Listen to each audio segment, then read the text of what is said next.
This episode of The Dig is brought to you by our listeners who support us at patreon.com and by University of California Press, publishers of the book Ethnic Studies at the Crossroads by George Lipsitz. Ethnic studies is more visible than ever, but not without political and legal threats. This book takes a look at the current state of the field, examining its painful contradictions as well as its potential. Critical yet optimistic, this book upholds the promising wider role of ethnic studies in social transformation. Learn more about ethnic studies at the crossroads at ucpress.edu.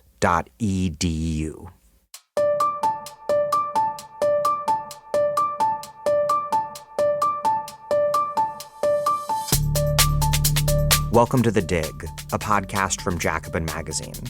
My name is Daniel Denver, and I'm broadcasting on the road from a studio in Tacoma Park, Maryland. The U.S.-Israeli illegal war of aggression on Iran has quickly become, fundamentally, an economic war. Iran, outgunned by its enemies, has leveraged control over the Strait of Hormuz and its capacity to attack oil and gas infrastructure across the region. It's deployed relatively cheap drones and missiles against expensive interceptors and radar equipment. The asymmetric strategy aims to impose massive economic costs on the U.S. and Israel, and also on Gulf states that aren't directly participating in the war on Iran, but who are, more generally, key allies in the U.S.-Israeli geostrategic project. Indeed, Iran's economic warfare aims to force the whole world to reconsider the liability of acquiescing to U.S. imperial power. This episode is a deep analysis of economic warfare in its many dimensions. My guests are Aslı, Bâli, Esfandyar Batmanghelidj, and Nick Mulder. Next week, we'll return to Nusantara, our series on the history of Indonesia. And if you want more context in what's going on in Iran and the Middle East, check out our multi-part series on Iran and another multi-part series on the history of the 20th century Arab East, or our many episodes on U.S. imperialism. Before we get started, I'm constantly trying to figure out how to best balance deep histories with rich contextualizations of the present conjuncture. In order to take effective action to transform the world, we need to understand everything about what's happening and also about what's happened. That's what your contributions at patreon.com/thedig make possible. We put everything into this podcast and put out every single episode for free with no paywall because this is first and foremost a political education project, and we are dedicated to every single person who might want to listen to any episode doing so. If you've been meaning to contribute, please take a moment to do so now. That's patreon.com/thedig. There's a link in the show notes. Okay, here's Aslı, Bâli, Esfandyar Batmanghelidj, and Nick Mulder. Aslı, Bâli is a professor of law at Yale Law School who focuses on public international law and has published essays and op-eds in such venues as The New York Times, Boston Review, the London Review of Books, Jacobin, and Dissent. Before joining academia, she worked for the UN Office of the High Commissioner for Human Rights. She's the past president of the Middle East Studies Association of North America, co-chair of the advisory board for the Middle East Division of Human Rights Watch, and a non-resident fellow at the Quincy Institute for Responsible Statecraft. Esfandyar Batmanghelidj is the CEO of Bourse and Bazaar Foundation, a research foundation dedicated to economic development and economic diversity in West Asia. He's also a professor at the Johns Hopkins School of Advanced International Studies, where he teaches on the effects of sanctions. Nicholas Mulder is a professor of history at Cornell University. He's an economic historian who focuses on the intersection of geopolitics and economic history, and is the author of The Economic Weapon, The Rise of Sanctions as a Tool of Modern War, and the forthcoming The Age of Confiscation, Making and Taking Property in the Creation of the Modern World.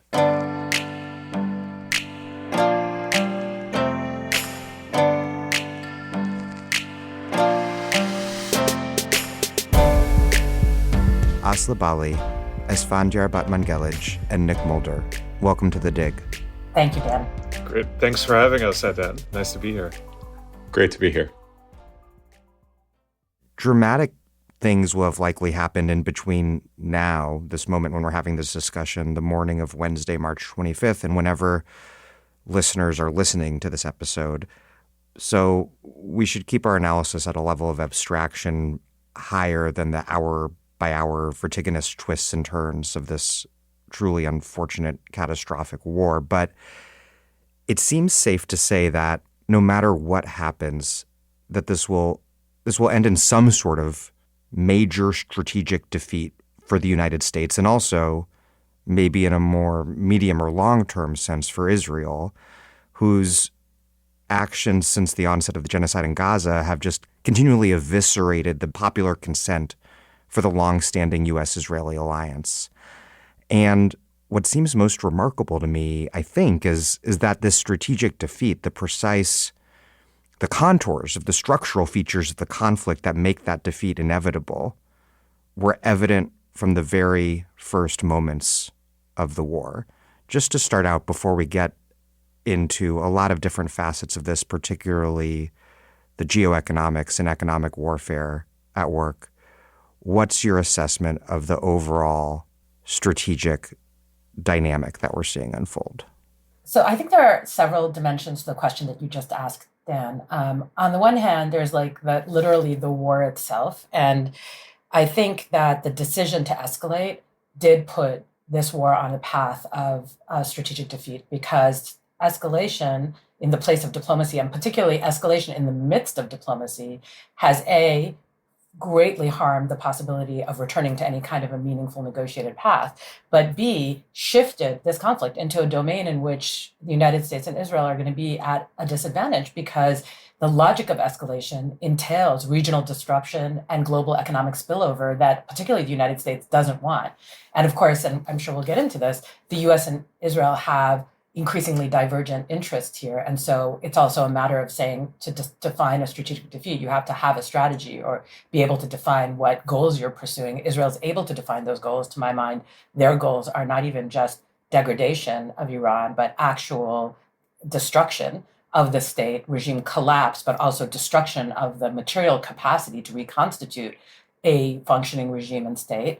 But that is always going to be something that requires a sustained, ongoing level of coercion, because you produce a dynamic in which the harm that you have inflicted produces a kind of enemy you can't live with having in the region. And so that escalatory logic is deeply problematic, is really a dead end for a state like Israel, which simply can't, in terms of size, population, position, sustain an open-ended and indefinite project of collapsing and destroying much larger states all around it.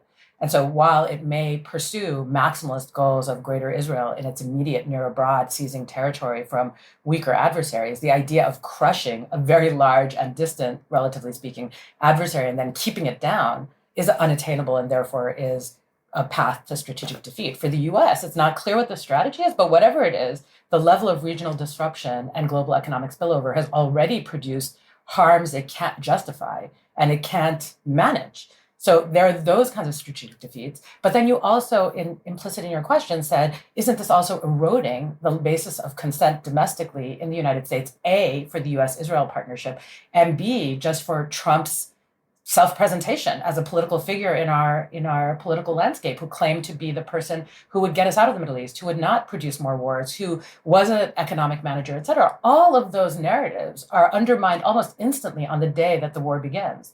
And so it's a strategic defeat in terms of just basic political strategy domestically in the home arena. So basically, this war is not going to fail because Iran wins by some important metric, but rather because the structural conditions of the war from the outset immediately play to the particular kinds of asymmetric strengths that Iran has by virtue of the character of itself as a state and a society and a civilization, while at the same time connecting both of these actors, that is the US and Israel, to strategic postures that are both untenable and diametrically opposed to several, long-term interests they themselves have.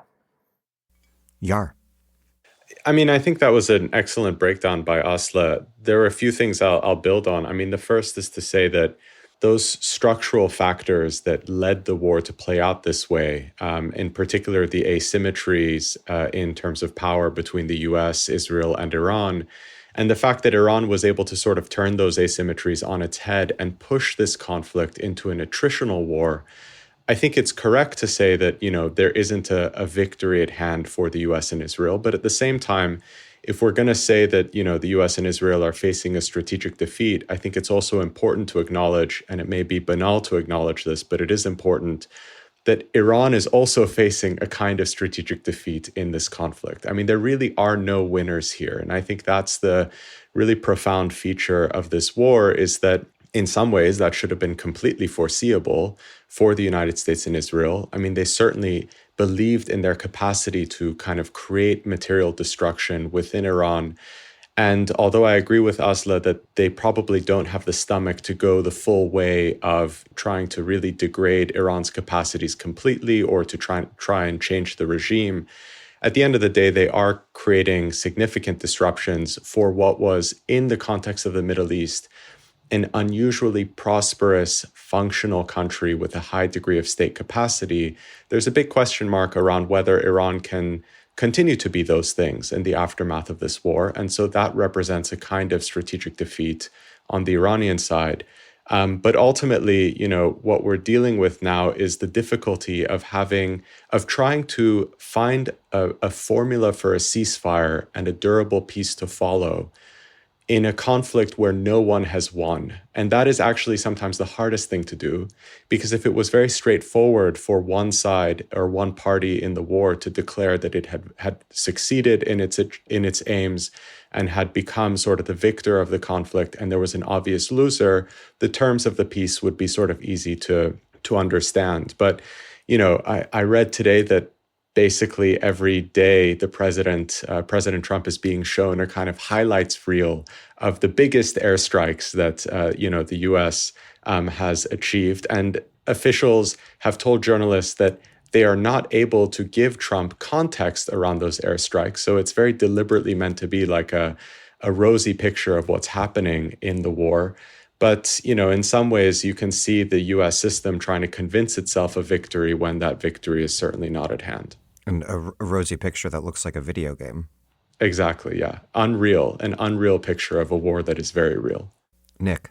The analogy historically that I've been resorting to a lot to think through this conflict, and particularly the difference between the military events and the overall strategic outcome, because I think that's a really glaring gap here, right? And part of the difficulty on the US and Israeli side is the inability to yoke their use of violence and the decision to go to war to a feasible strategic outcome, which now seems really out of reach. But the analogy I've been resorting to is Suez in 1956. And without wanting to immediately predict too much, right, that it will be a turning point in U.S. hegemony, I don't think we can say that. But what we certainly can say is that it is an operation, a war that was designed, right, a premeditated war, an attack, basically, which was also very much the case of Suez. It was multiple countries, Britain, France, and Israel, conspiring to take back the Suez Canal. And there was actually a plan also to march on Cairo and replace Nasser, hopefully, with someone better. If he didn't yield immediately, if he didn't undo the nationalization, then it was an operation that could have gone into full regime change. And the rhetoric that you heard in 1956 out of London and Paris also was very much, this is a kind of Hitler on the Nile. That was Raymond Aron's phrase, or a Muslim Mussolini. So there was a big regime change aura around it, but it became very clear that despite the initial military success at the beginning, because the British and the French did actually seize a whole bunch of the canal zone, they weren't able to translate it into major economic pressure. And as the weeks went by, the economic pressure, in fact, became much stronger on the countries that had launched the attack.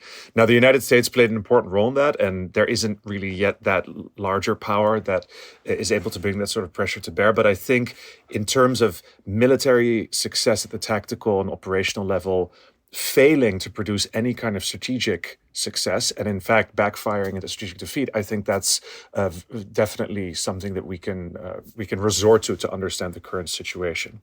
Well, the Suez analogy, what's interesting there is how do you get out of the lose-lose dynamic that Yar described? And the answer there was that there was another actor aligned but outside that was capable of delivering basically a decision about how that sort of quagmire was going to be brought to an end. And that was able to announce itself as a new hegemonic power. And China's not there vis-a-vis the U.S. or something. No, we don't have that. So the analogy is excellent, and then even further underscores the dilemma that Yar raised.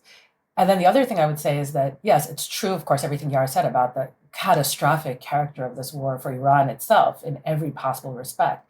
But there's only one way I think one could describe it as a strategic defeat, because, of course, this is not a strategy of Iran's. This is a war of choice being conducted by the US and Israel.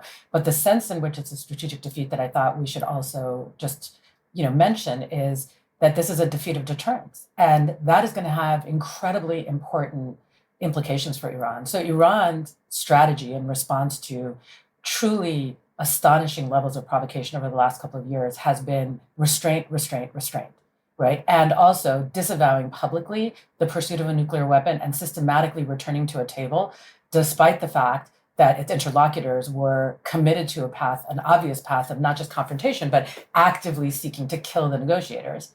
I think what's happened here is that you have a complete breach of that logic on the part of Iran. But then that really raises another question. I mean, at some level, that is, of course, a strategy. I mean, no one will absorb costs on anything like the scale that Iran is at the moment as a consequence of this entire dynamic. So that defeat is immediate and very, very consequential.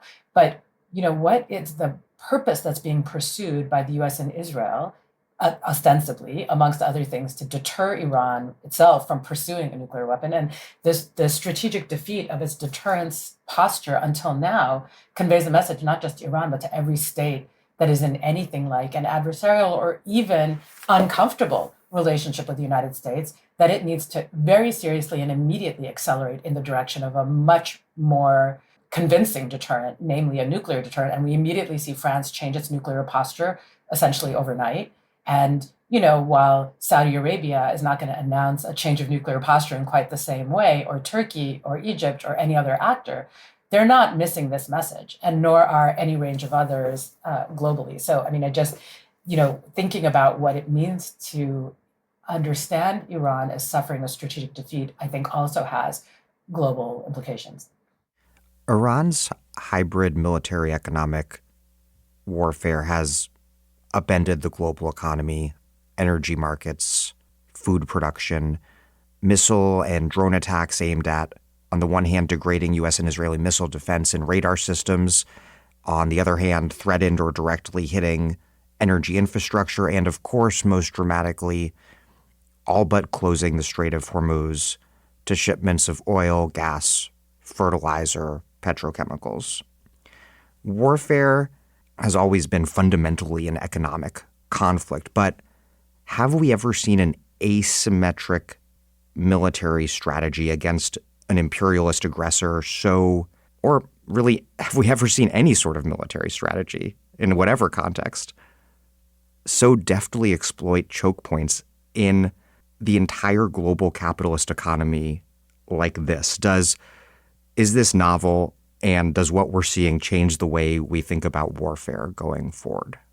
So maybe just to kind of react to that, I mean, it is both novel and actually something that Iran has been developing as part of its playbook for a long time. And I think this is what, is most striking about kind of the lack of preparedness on the part of the US and Israel to manage the economic spillovers of this conflict, is that although the speed with which Iran escalated to target a wider range of civilian infrastructure in the Gulf to really try and decisively put pressure on maritime shipping, so the escalations that Aslı mentioned at the top, I think that happened faster and more intensively than people had expected. But the actual capabilities there were very well known. So, if you go back to the Defense Intelligence Agency's publicly available assessment of Iran's armed forces, which I believe was published for the last time in 2019, they talk about the fact that Iran doesn't have a conventional military in the way that other Gulf states or Israel has that conventional capability, and has instead had to develop its ballistic missile program, its use of drones, both drones that basically have been used against targets in the UAE and Qatar and elsewhere, but also naval drones that can interfere with shipping. And the assessment was that, in the event that Iran comes under the conditions of war, it was going to use these capabilities asymmetrically, and that one of the targets would be energy infrastructure or maritime shipping. And it's no coincidence that in 2019, when Iran was dealing with kind of the maximum pressure sanctions that the Trump administration had imposed after the withdrawal from the Iran nuclear deal, the Iranian authorities basically undertook two very kind of carefully selected attacks, one targeting tankers off the coast of Fujairah, and then later in the summer of that year, an attack on Saudi Aramco infrastructure that took a significant amount of the refinery capacity of that facility offline. What's interesting is that they demonstrated the capability 7 years ago, basically. And even, more recently, if you look at the success of the Houthis in interfering with global shipping during the Red Sea crisis, which lasted around 2 years, this was all stuff that I think was known to be within the Iranian capability set, and also a likely response to the kind of conventional attacks that Israel and the US have undertaken. What I think is unprecedented in that regard is not so much the asymmetric warfare that Iran is undertaking. I actually think, in order to be analytically sort of find something interesting here, the thing that is unprecedented is the country that is meant to be ostensibly the steward of the global economy, the United States, embarking on a war without any consideration for managing these possible spillover effects. And even when the war, even if we make an argument that it was a strategic necessity at the highest levels to preserve national security interests, the fact that there was seemingly no game plan for even trying to sort of mitigate some of the blowback, and that everything seems to be an ad hoc solution that the Treasury Department is trying to put out there at the moment, that's what I think is really unprecedented. And I don't know if Aslı and Nick have any examples, but I'd be very curious. Is there any other moment where a global hegemon has done something that was so destabilizing for the global economy when it was so foreseeable? Well, maybe there's two things to say. One is that we need to develop some kind of account of why this war was launched, in spite of the long-standing analysis of the American national security state that exactly this would occur, right, in case of a war with Iran. This is not by any means a bolt from the blue. It's not a black swan event. It was one of the most foreseeable ultimate cards of Iran to play. And the question that we need to answer, I think, is why the resistance of that deep state was overcome, why the plans by the military elite and Joint Chiefs of Staff were not heeded, and no preparation was taken for this. And there's three things that I've kind of hit on myself thinking a little bit about that. One is that, of course, there was a big economic spillover from the Russia-Ukraine war in energy markets, commodity markets, right, 4 years ago. The last few years, the United States and its allies have essentially been devising techniques to deal with those spillovers slowly, putting pressure on Russia by, for example, having a price cap rather than trying to push all the Russian oil off of world markets, trying to make it clear that they're not putting sanctions on Russian food exports and fertilizer while still striking in ways and helping Ukraine strike in ways that undermine the Russian economy. So they've been very careful about not pushing this too far whilst trying to still have maximum pressure given those constraints. And what you saw last summer was that during the 12-day war, there was a much smaller oil spike than expected. And I think this was the beginning of a hubris that emerged in the Trump administration, that it was possible to fight a quick war in the Middle East, given the results of the shale revolution in the 2010s, which has made the U.S. a huge net exporter of energy, given the expectations all around the world that this was going to be a year of an energy glut, an LNG glut, and an oil glut, right? Very soft market conditions, basically, price expectations of between 50, 60, $70 a barrel maximal. And Chris Wright, the U.S. Energy Secretary, said this last summer after the 12-day war. We actually barely noticed a sustained price spike. And I think that gave people the idea that it was possible to do this, but now with much more ambitious aims, right? That was only a war that Israel initiated, and then there was a 12-day exchange of airstrikes and missiles, but it didn't spill over out into the rest of the region to the same degree. And the US wasn't a party to it. And I think here the US became overconfident. And then the final bit, of course, you have a long-term degradation of American state capacity where the national security state, which is still very competent in many of its domains, was being purged by the second Trump administration too. Many capable people in the last year were being fired. Those people's advice was not reaching policymakers. I think what Yar just said, right, about the kind of information circuit that is being constructed around the White House, that's very troubling news. But if you take all of those factors together, the people who are supposed to plan for the Hormuz contingency can't get their message through. Leading figures in the administration believe that war is actually now relatively costless on the energy market. They have found some ways with Russia-Ukraine, right, the SPR, to manage this and releasing barrels and these sorts of things. And then they launch an attack on Venezuela in January that also goes very rapidly and quickly. And you have all the ingredients for a real overcoming of all of the internal constraints within the hegemon that Yar identified, right, that would normally hold you back from doing something as risky as severing, 20% of the world's oil and gas supply as a result of a war that you willingly start. So I think we need to think of structural and contingent factors, but I think that is what comes into it. And one final thing I just want to mention about Venezuela, that I think is easy to understand as a regime change operation that then made Trump overconfident that it was possible to decapitate the Iranian leadership, right, in the early stages of this war. But I actually think that what's striking, the more we understand what took place in Venezuela in January, the more it actually looks like it wasn't a regime change operation, but a regime disciplining, right? It was remarkably unambitious. It left everything in place and just dealt with one leader. It's almost a kind of ultra-Trumpian, right? The Apprentice style. You're fired as dictator, but no one else. I'm not going to invest any of the resources into nation building or even doing a full war to overthrow the regime. They found someone within the regime who was willing to step up, Delcy Rodriguez. So in that sense, it looks a lot more actually like the 1953 coup against Mossadegh, where the US and Britain found the Iranian military and the Shah willing to simply oust the prime minister who had gone against Western policy preferences. So I think that actually, again, Venezuela is a very treacherous case to base one's strategy on, but that's clearly what it seems to have gotten to their head to some degree.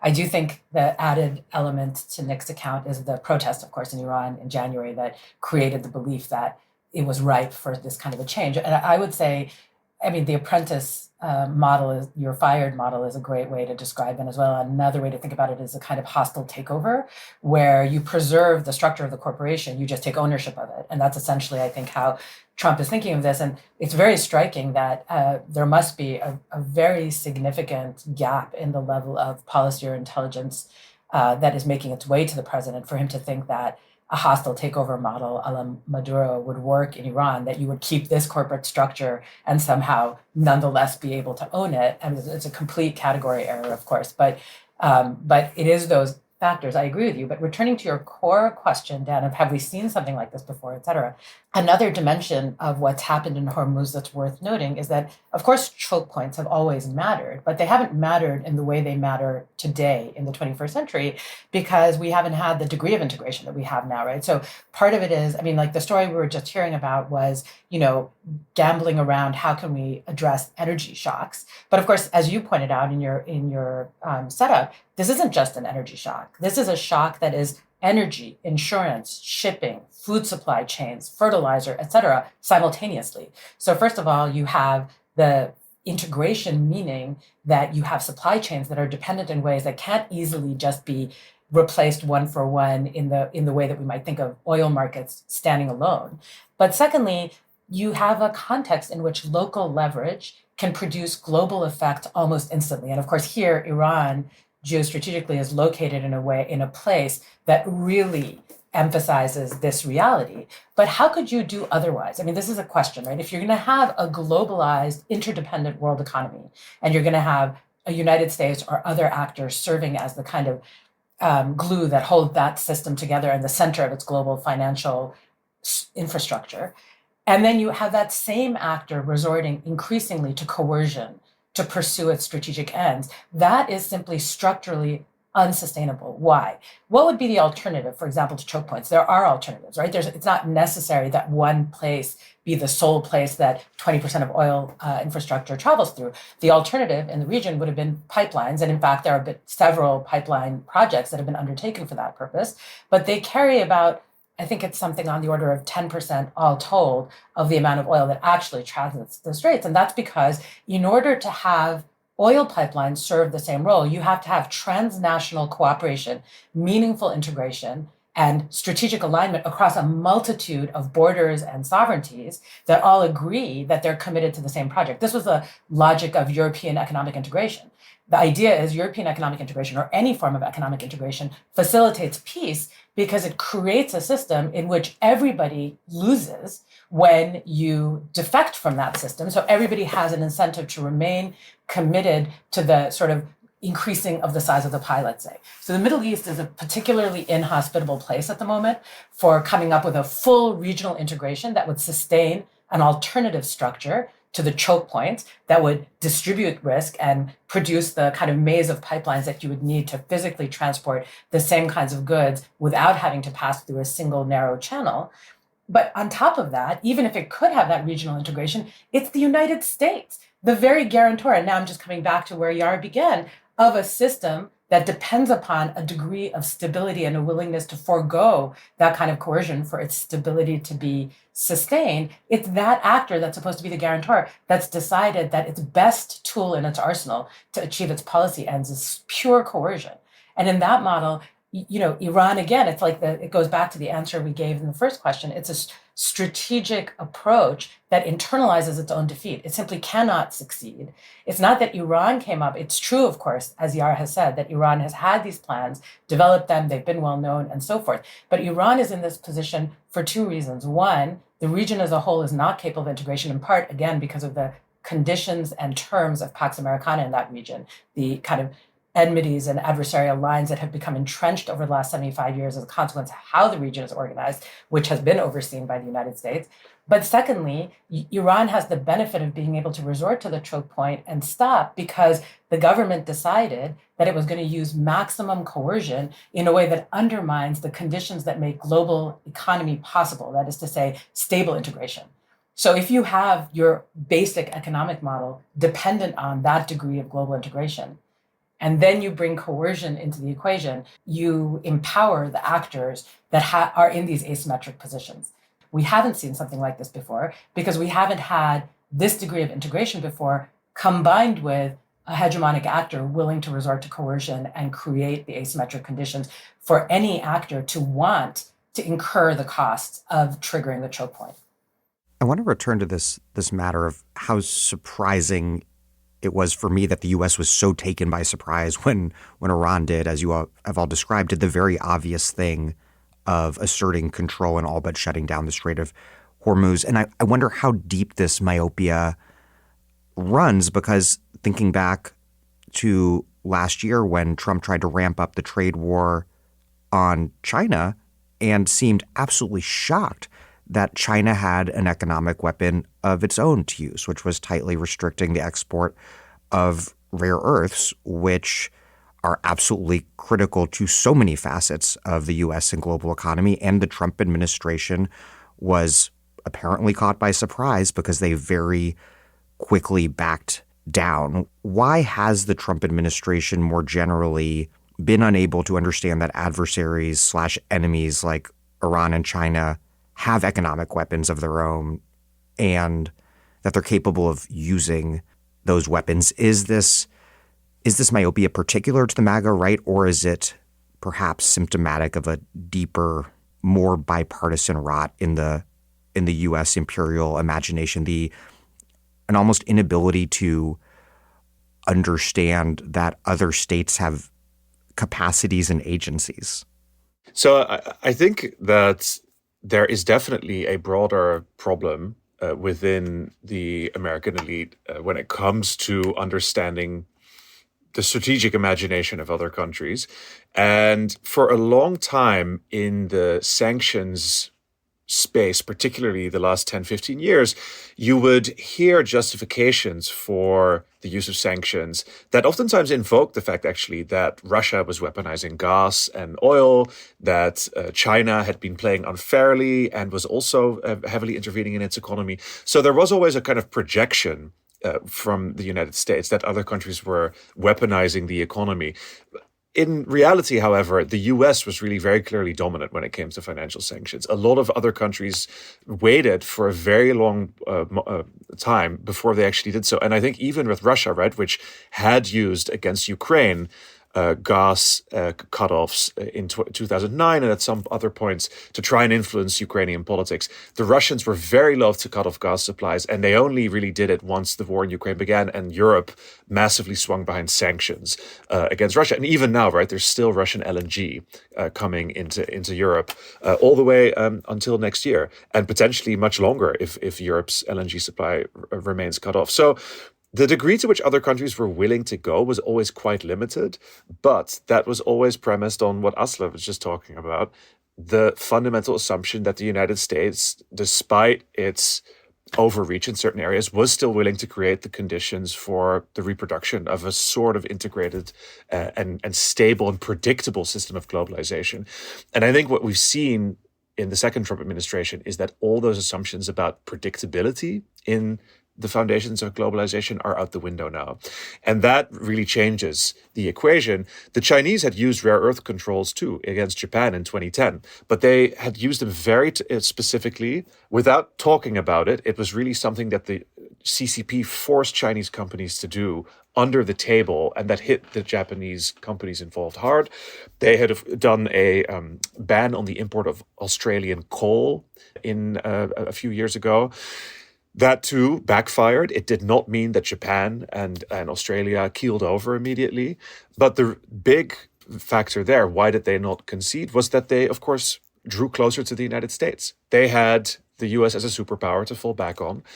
When that pressure is now directed against the United States, however, it becomes very different. And there, China has shown that big parts of American industry, of American industrial supply chains, including at the deepest level of the defense industrial complex, are reliant on Chinese rare earths. China certainly has a position where it can exercise some degree of control over how fast the US replenishes some of its ammunition stocks right now with tungsten and other rare earth materials. And I think that by becoming so unpredictable, the United States eventually opened the door to the Hormuz blockade, to a rare earths weapon that China deployed, which was not only aimed at the United States, right? It also really scared the Europeans, who it became clear for them that China really has a powerful degree of control. But I think that this is a result of the US becoming so unpredictable and launching this broad trade war that they resorted to means that they hitherto had used only in a very specific and kind of suggestive way. So now I think we're in a much higher level of mutual economic weaponry. I agree with, I think, how Nick has just laid that out. But Dan, I want to go back to this question you asked about whether, this failure of political imagination, or this failure to kind of anticipate things, is a problem that we see only in sort of MAGA policymaking circles, or whether it's a broader issue. I would say it is a broader issue. And I think actually the story that Aslı just set out around the importance of integration in the Middle East is a really strong example of where there has been a blind spot for US policymakers, and it has meant that the US has failed to create space for the creation of a kind of regional security architecture that would help us avoid situations like we're in right now. And concretely, I think what I would point to here is that the Biden administration had an opportunity after the first Trump term to recognize the ways in which the exercise of US power in the Middle East was actually counterproductive for US national security interests. And at the level of rhetoric, Biden on the campaign trail, and then, senior members of his administration were kind of making promises that they were going to do a better job of ensuring security for U.S. partners in the Gulf in particular. And again, this goes back to the incidents I described earlier, where in 2019, Iran struck these UAE and Saudi civilian infrastructures, and the Trump administration really didn't come to the defense of the Gulf states. I mean, Trump ended up escalating on his maximum pressure sanctions towards Iran. He later did also assassinate General Qasem Soleimani, which was a very escalatory move. But as Aslı put it, those were just instances of further pressure and coercion. They didn't ultimately address this question of how is the isolation of Iran economically in the region basically counterproductive or antithetical to the economic integration that would be conducive to a kind of more durable peace. And what's really striking is that the policy response from the Gulf states after those incidents in 2019 was the pursuit of economic integration with Iran. So Saudi Arabia and the UAE, which had cut diplomatic relations in 2016, the same week that the nuclear deal was implemented, actually began security dialogue with Iran immediately after those incidents. And that began a process of diplomatic engagement that ended up with the normalization of ties with Iran. And in the case of Iran and Saudi Arabia in 2023, an actual formal agreement around mutual security concerns that was sort of enshrined in a meeting in Beijing. And underneath all of that, there was a rebound in economic engagement between Iran and the Gulf states, mainly the UAE, but there's some structural reasons why that's the case. But, trade between the UAE and Iran basically tripled in that period from its relatively low base. And, you had the makings of a kind of win-win formula for the region whereby mutual promises around security and management of threat is conducive to greater trade and economic growth, and that in turn sort of stabilizes the situation further. The outlier here was Israel, actually. And I think this is where the Biden administration just, the myopia was like, I still have difficulty understanding it, but their version of the response to the Iran incidents in 2019, when they finally came into office, was basically to take forward the project of the Abraham Accords. And they had some success in fostering diplomatic exchange, particularly between Israel and the UAE, although I think there are other drivers there that aren't really related to like the US having a great idea for the region in the form of the Abraham Accords.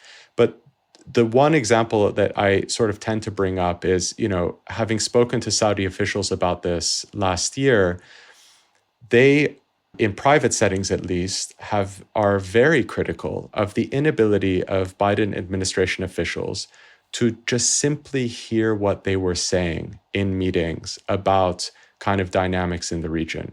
So, the Saudi Arabia has been quite forthright at this point and increasingly so about the fact that the Abraham Accords are not going to happen for them.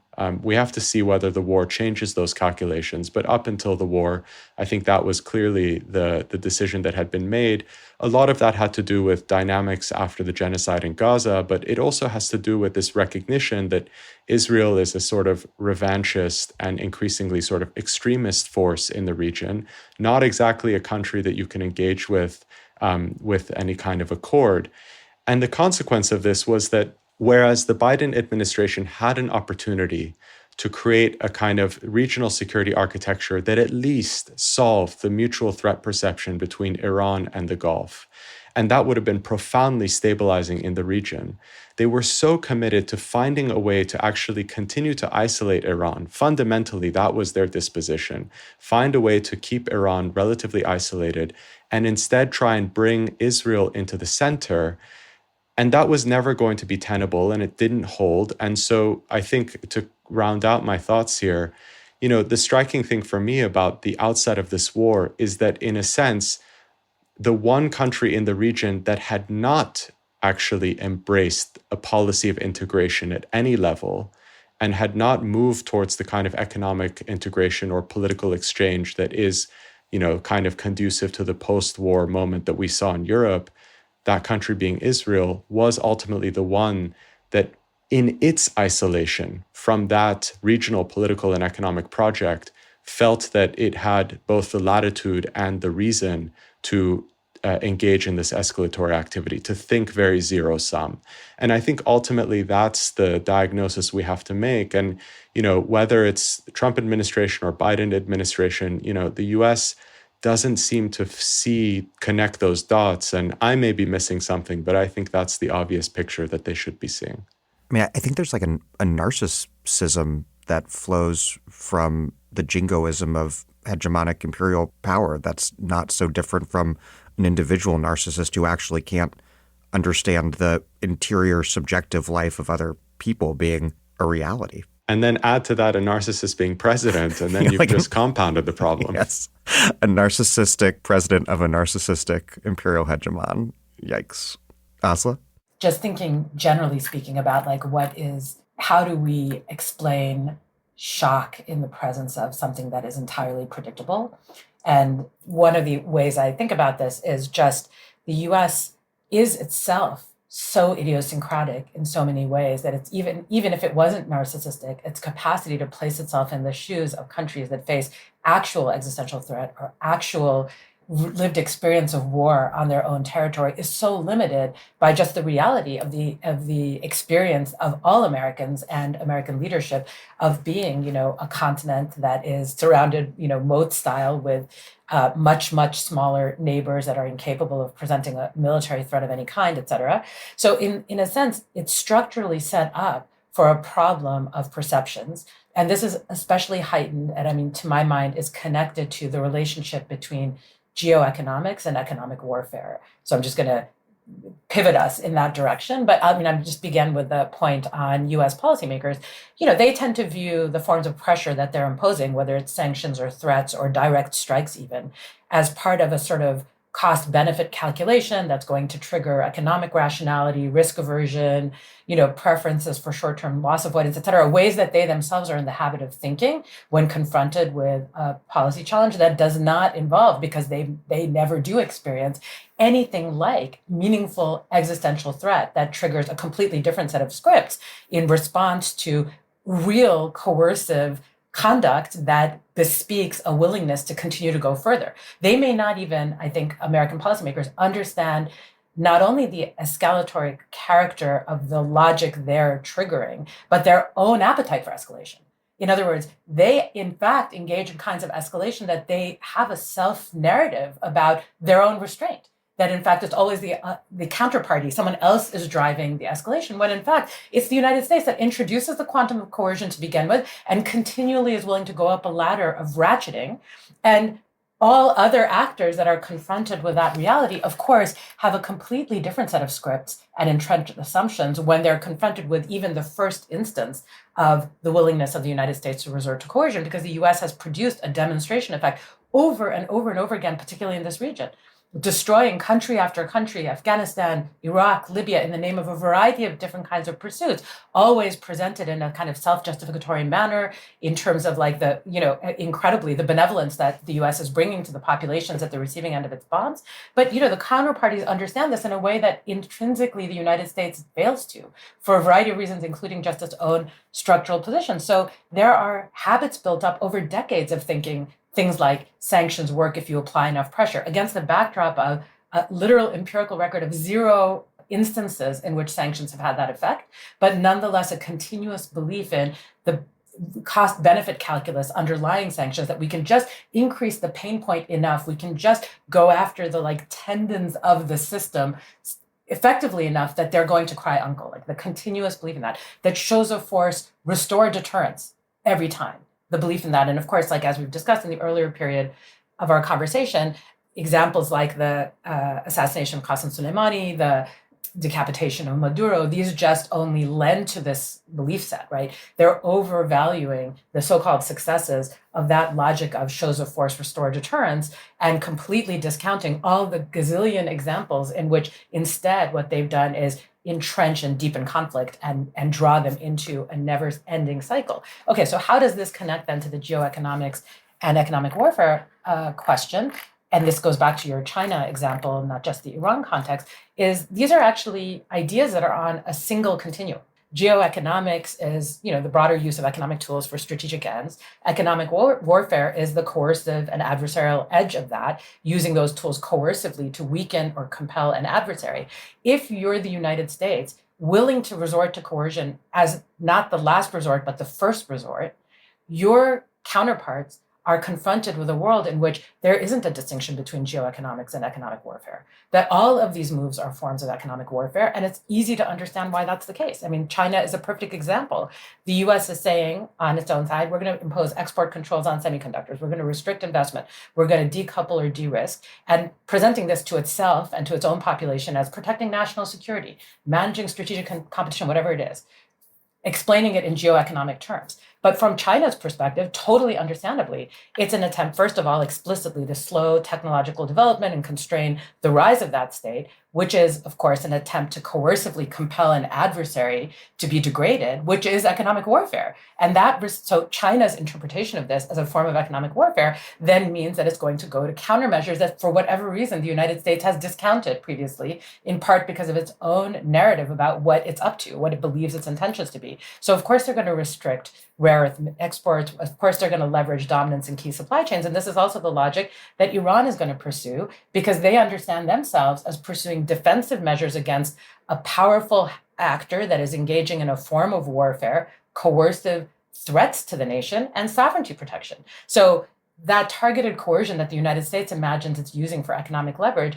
is, in fact, altogether differently understood. And honestly, because, as I said earlier, the US doesn't seem to appreciate its own appetite for escalation, the counterparts are the ones that are reading the picture more accurately.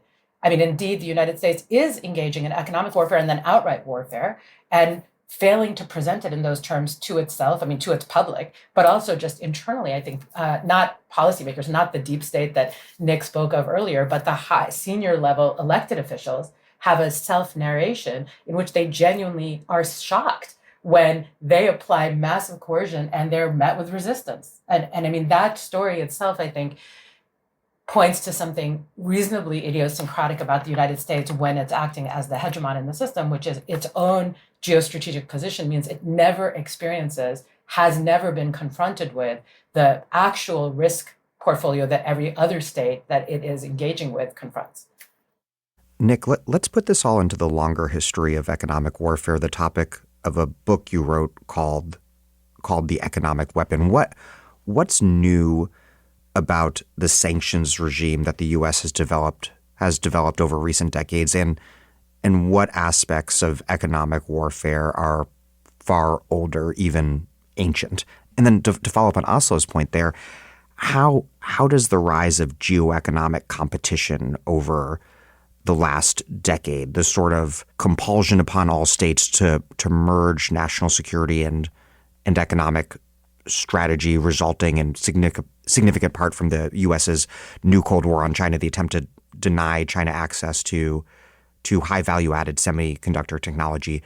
How does this rise of geoeconomic competition fit into the outright economic warfare? Are they neatly separable into distinct categories, or is all of this in this long sweep of history all one big continuum of economic warfare? So the very short answer to that is that they are connected and they feed into each other.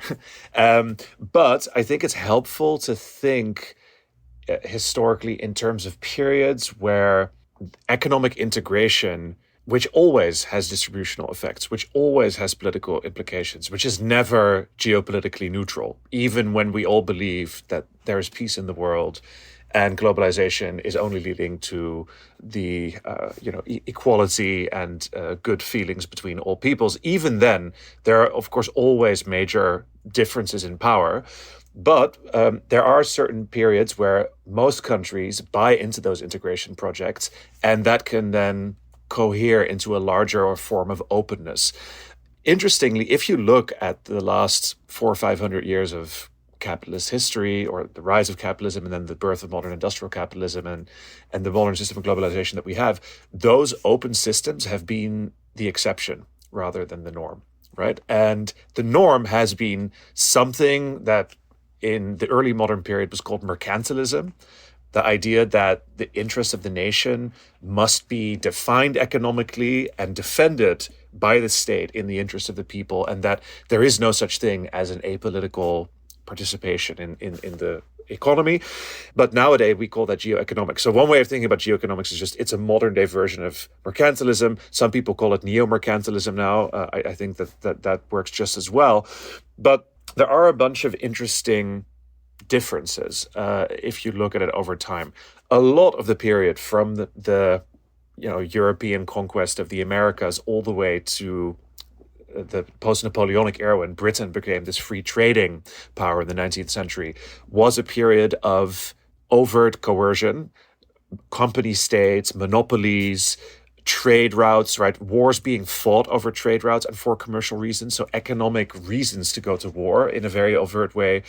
And the rise of free trade in the 19th century is the first kind of regime, right? Pax Britannica, the British Empire, that potentially changed that calculus somewhat. But that broke down very quickly, because by the end of the 19th century already, we're in an era of imperialism, protectionism again. Everyone wanted, all states really desired maximum territorial control to extract resources. And so that was already the second era, if you will, of mercantilism and of geoeconomics. And if you read sources from the late 19th century, particularly the kind of observers of global competition, Lenin, Hobson, right? That's the world that they're describing.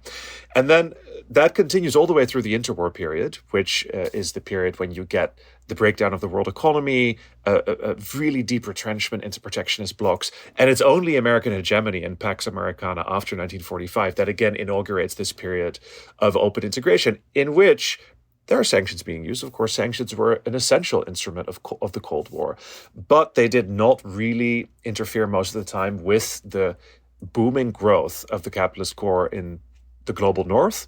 They were mainly directed at the socialist bloc and at countries in the global south, with which there were disputes over foreign policy or where the West felt that its interests were being harmed. And it is that order that we're witnessing the breakdown of. That doesn't mean that America will cease to be a powerful and even dominant country, but it means that the assumptions that the United States brought into the world in the 40s and 50s and that it had been reinforced in the 90s with the WTO have broken down. So that's where I think we are now. And it's interesting that geoeconomics, it was a term that Edward Luttwak, this geopolitical analyst, who has written some good books about the Roman Empire, but has also gone kind of very much off course with a lot of his predictions recently, including doubting that Iran could close the Strait of Hormuz.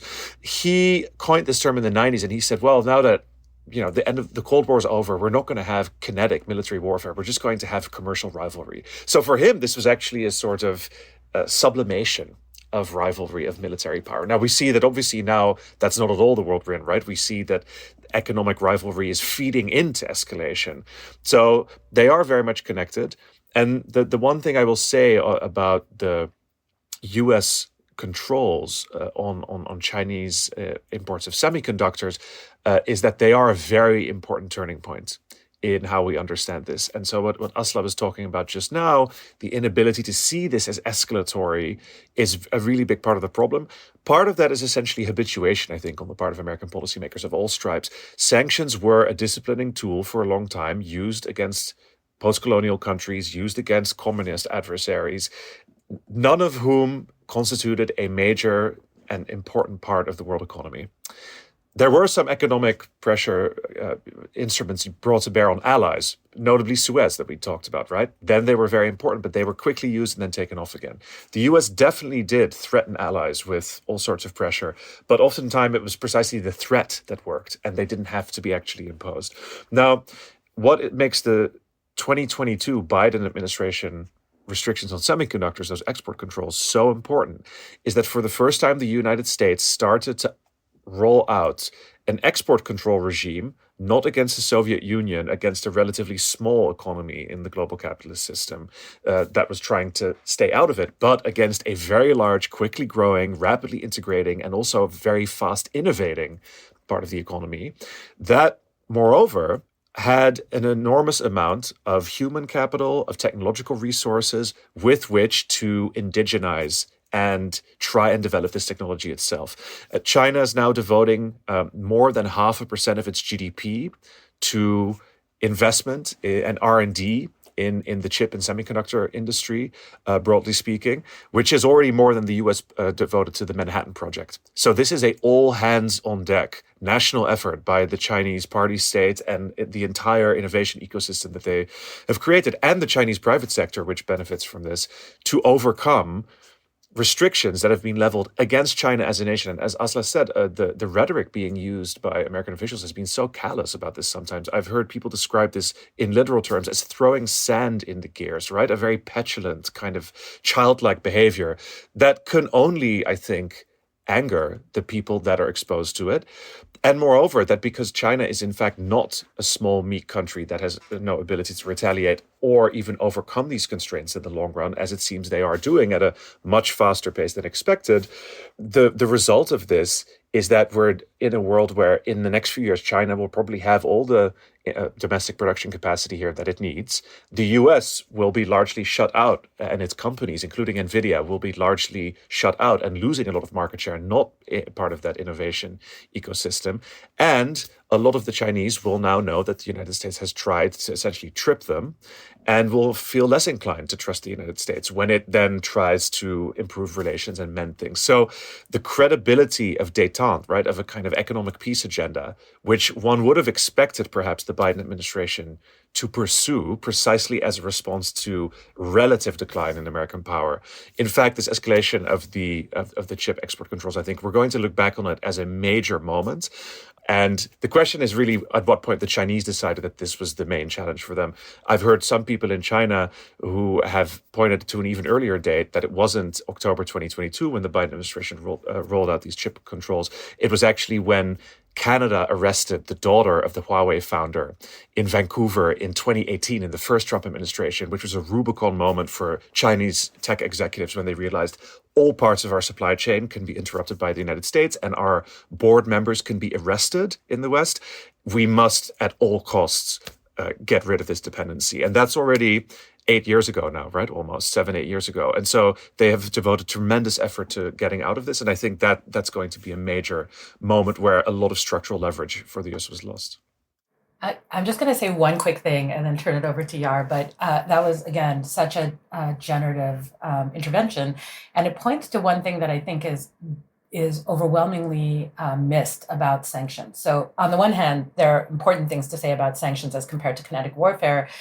For example, there's no distinction at all in the context of economic sanctions between civilian and military objects, et cetera. So like oftentimes they impose much greater costs on civilians and really produce immiseration in ways that war, at least theoretically, when the old woke rules of engagement are being applied, is intended not to do, right, in the kinetic warfare context. But there are those kinds of arguments about sanctions and how does it lie in the spectrum between forms of on a continuum of coercion.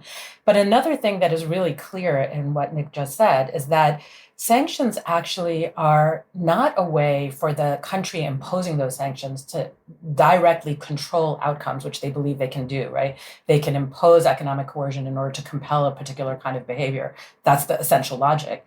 But rather, they induce a reconfiguration on the other side that's entirely outside of the control of the sanctioning party.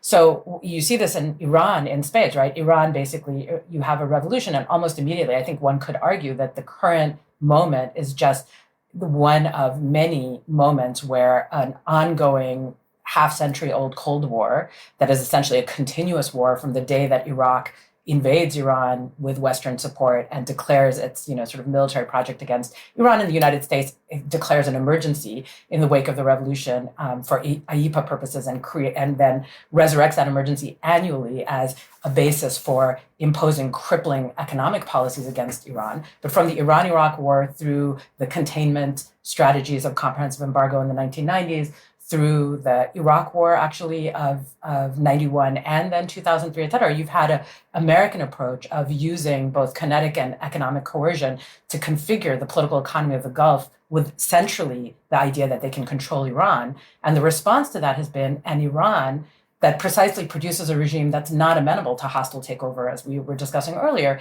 that is resilient, that is multi-scalar, that is designed for endurance very specifically, and is relatively speaking, for the region, autarkic in the sense that it depends on itself for building human capital, as an example, rather than importing human capital from elsewhere and or sending their students necessarily abroad exclusively for training, et cetera, builds an incredible higher education sector domestically, builds the scientific capacity domestically to engender meet its own technological needs and so on, and produces, exactly as Yar described, under the most punishing conditions, a prosperous country with significant human capital that is not just a rival to, but actually exceeds, from the pure perspective of internal investment, its Gulf rivals until very recently. And then, so therefore, regional integration becomes attractive, et cetera. Those are the generative reconfiguring consequences at some level of sanctions and war that's been targeting Iran from the day of the revolution. And of course, on a much bigger scale, what Nick described in the Chinese context. So the idea that the sanctioning power is purely able to engage in this kind of cost benefits logic in which it imposes high cost and induces behavioral change not only fails just empirically, almost no record of success on sanctions, but also logically fails to appreciate what sanctions are inducing, which is real significant reconfiguration on the other side that makes the other side both more resilient, more autonomous, more capable of responding and enduring whatever that cost is that's attempting to be imposed, and ultimately putting it in a strategic position that then, as Nick described, means that in the next round, I mean, we're talking about repeat players, that regime is going to be in a far stronger position, actually, even when it's asymmetrically a much smaller regime, to withstand the ongoing escalatory logic that the United States pursues. Now, I don't mean this, at the very far end of the continuum. If you're going to go to outright war on the scale that we see in Iran, that strategy meets its ultimate test, right? And we discussed earlier whether Iran had a deterrent strategy or whether it had a capacity to prevent or avoid the path going in the direction that it ended up going. I'm not clear on that because, as we've already discussed, both Israel and the United States have adopted a posture that makes little sense internally with respect to their own interests. And so avoiding having your adversaries act irrationally is very difficult to do when you're coming up with a deterrent strategy. But nonetheless, I mean, it's obviously war is the final sort of test point of can you withstand coercion. But even under these conditions, Iran, as it has demonstrated, has built a regime in response to sanctions, in response to the continuous war context it's found itself in, whether economic or kinetic, in which there are so many layers of regime control, such a decentralized structure of governance in the territory that they are able, so far at least, to preserve the regime and maybe even deepen the control that the regime exerts over the territory in the face of massive coercion.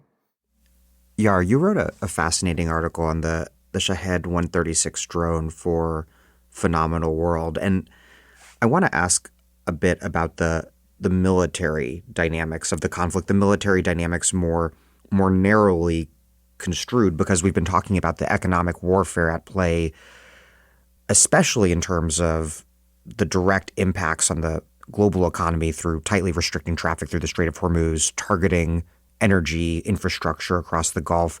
But there's also an economic dimension to the military dynamics with Iran's use of relatively cheap missiles and drones to target very expensive radar systems and to use up very, very expensive interceptors. Is this new, this asymmetric economic warfare dimension of an asymmetric military conflict in terms of, I guess, the relative value of the deployment and destruction of military hardware? Or is that kind of thing always fundamental to these sorts of wars? So I don't think asymmetry as something that the U.S. is confronting in a war is very new. I mean, the U.S. has faced a number of adversaries that have fought wars against it asymmetrically. The U.S. doesn't have a particularly good track record in prevailing in those wars. So, you can look at the kind of insurgency tactics in Iraq and Afghanistan. You can look at the tactics used in a place like Vietnam. You can look even at the asymmetries, let's say, in the Korea War, where it was really about manpower against more advanced equipment and weaponry.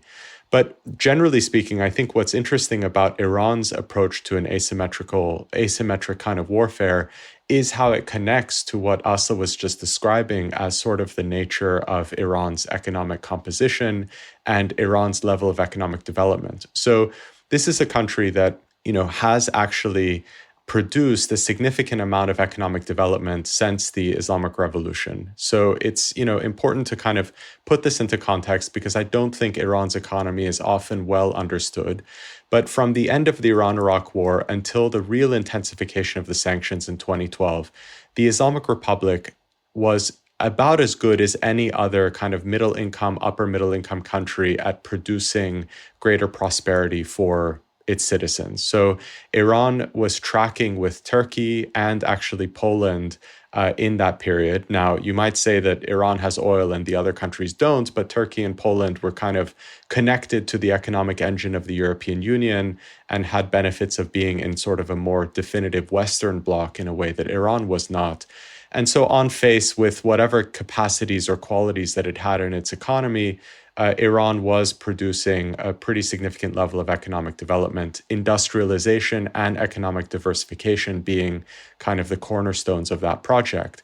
And so you had the things that I'm sure a lot of your listeners have, read about, the creation of a large middle class in Iran. Aslı mentioned the fact that access to education was significantly expanded. You had a relatively large welfare state in the country certainly by regional standards. And all of this was sitting alongside the reality of a regime that continued to engage in very strong rhetoric, anti-Western, anti-imperialist rhetoric, and also pursued a sort of strategy of forward defense. So Iran, given that it was under basically arms embargoes and was not able to develop a conventional military, it could not produce a fighter jet. It could not produce current generation tanks, things of that nature, which every other country in the region had in spades. It basically invested in ballistic missiles, drones, and support for proxy groups like Hezbollah, Hamas, the PMUs in Iraq. And, what's interesting for me about the nature of that capacity for asymmetrical warfare is that, in a way, this is the first country that the US has waged war against that has a large economic base, in the sense like it has a large industrialized economy. Iran produces 1 million motor vehicles per year. That not many countries have industrial capacity on that order. But at the same time, the US is forced to fight a war against kind of capabilities that are far cheaper than what it's using in the course of the war, and against an adversary that has a much higher tolerance of pain, despite the fact that it is a relatively developed country. And I think it's that particular combination that makes Iran a formidable adversary, because if we're talking about Iran's capacity to continue the war, persist in the war as a function of its economic means, so does it have the wealth and does it have the actual industrial base, the factories, the raw materials, and so forth to continue to produce the weapons it needs to sustain in this war? The strange thing about this is that actually Iran is able to cause a lot of harm with relatively cheap and rudimentary systems, and relative to the size of its economy, it's going to be particularly easy to sustain the production and deployment of those systems. So to put some numbers to this, if you're using data from SIPRI, which looks at military expenditures globally, converting this figure into dollars is a little bit misleading, and I always sort of put that caveat out there, but I think it's the best thing that we can do at the moment. Basically, Iran's military expenditure in purchasing power terms will be larger than what the figure I'm about to say indicates. But I think generally speaking, it's still an interesting number to keep in mind. Iran's military expenditure for the year where we have the most recent data in the SIPRI database, 2024, was about $8 billion. Now, if you imagine like $8 billion relative to the size of the Iranian economy, also converted into dollar terms using the same conversion factor, then we're talking about a military expenditure that's, around 3-4% of GDP. That is a relatively small amount of military expenditure when you imagine that in the Western imagination, Iran is a highly militarized country that has basically thrown everything it can at, posing a threat to the West. Secretary of War Pete Hegseth said recently in a press conference that, Iran has been spending money on missiles instead of spending money on its own people. And, that is a kind of fiction ultimately, because the real analytical takeaway, if you look at the combination of factors in Iran, is that it is almost surprising it has chosen the asymmetric form of warfare. I think it has done that knowing its adversary very well, knowing that that would be the weakness for the US.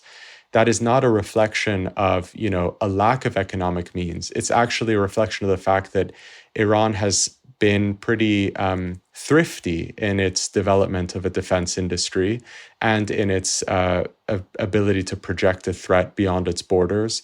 And that's ultimately what we're dealing with here. So I think that connects back to what Aslı was describing. That's the unique feature here, is that, this is an adversary like many others the US has faced, which is having success with relatively cheap and rudimentary systems and tactics.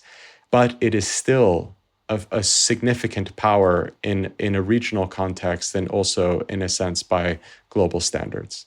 And Yar, I've got to say, it seems to me that on some level, the asymmetry in military power somehow, and this maybe gets back to the myopia discussion we were having, and somehow in some sense facilitates an inverse asymmetry in strategic acumen.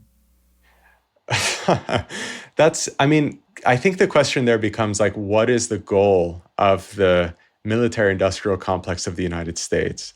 And if the goal of the military-industrial complex of the United States is to win wars, then yes, arguably, I think there have been many mistakes made in terms of the kind of systems that have been developed, how they've been deployed, what is considered a sensible doctrine for the US with the range of adversaries that it faces globally. But if you're talking about the military-industrial complex in the US as a question of political economy, and, a system that is trying to justify its own largesse and all of that. And I mean, this is nothing new. I mean, this argument has been made a million times. Arguably, it's not like they don't know what they're doing, right, in a sense, right? So the acumen question, I don't think they have built a system that has made them dumb.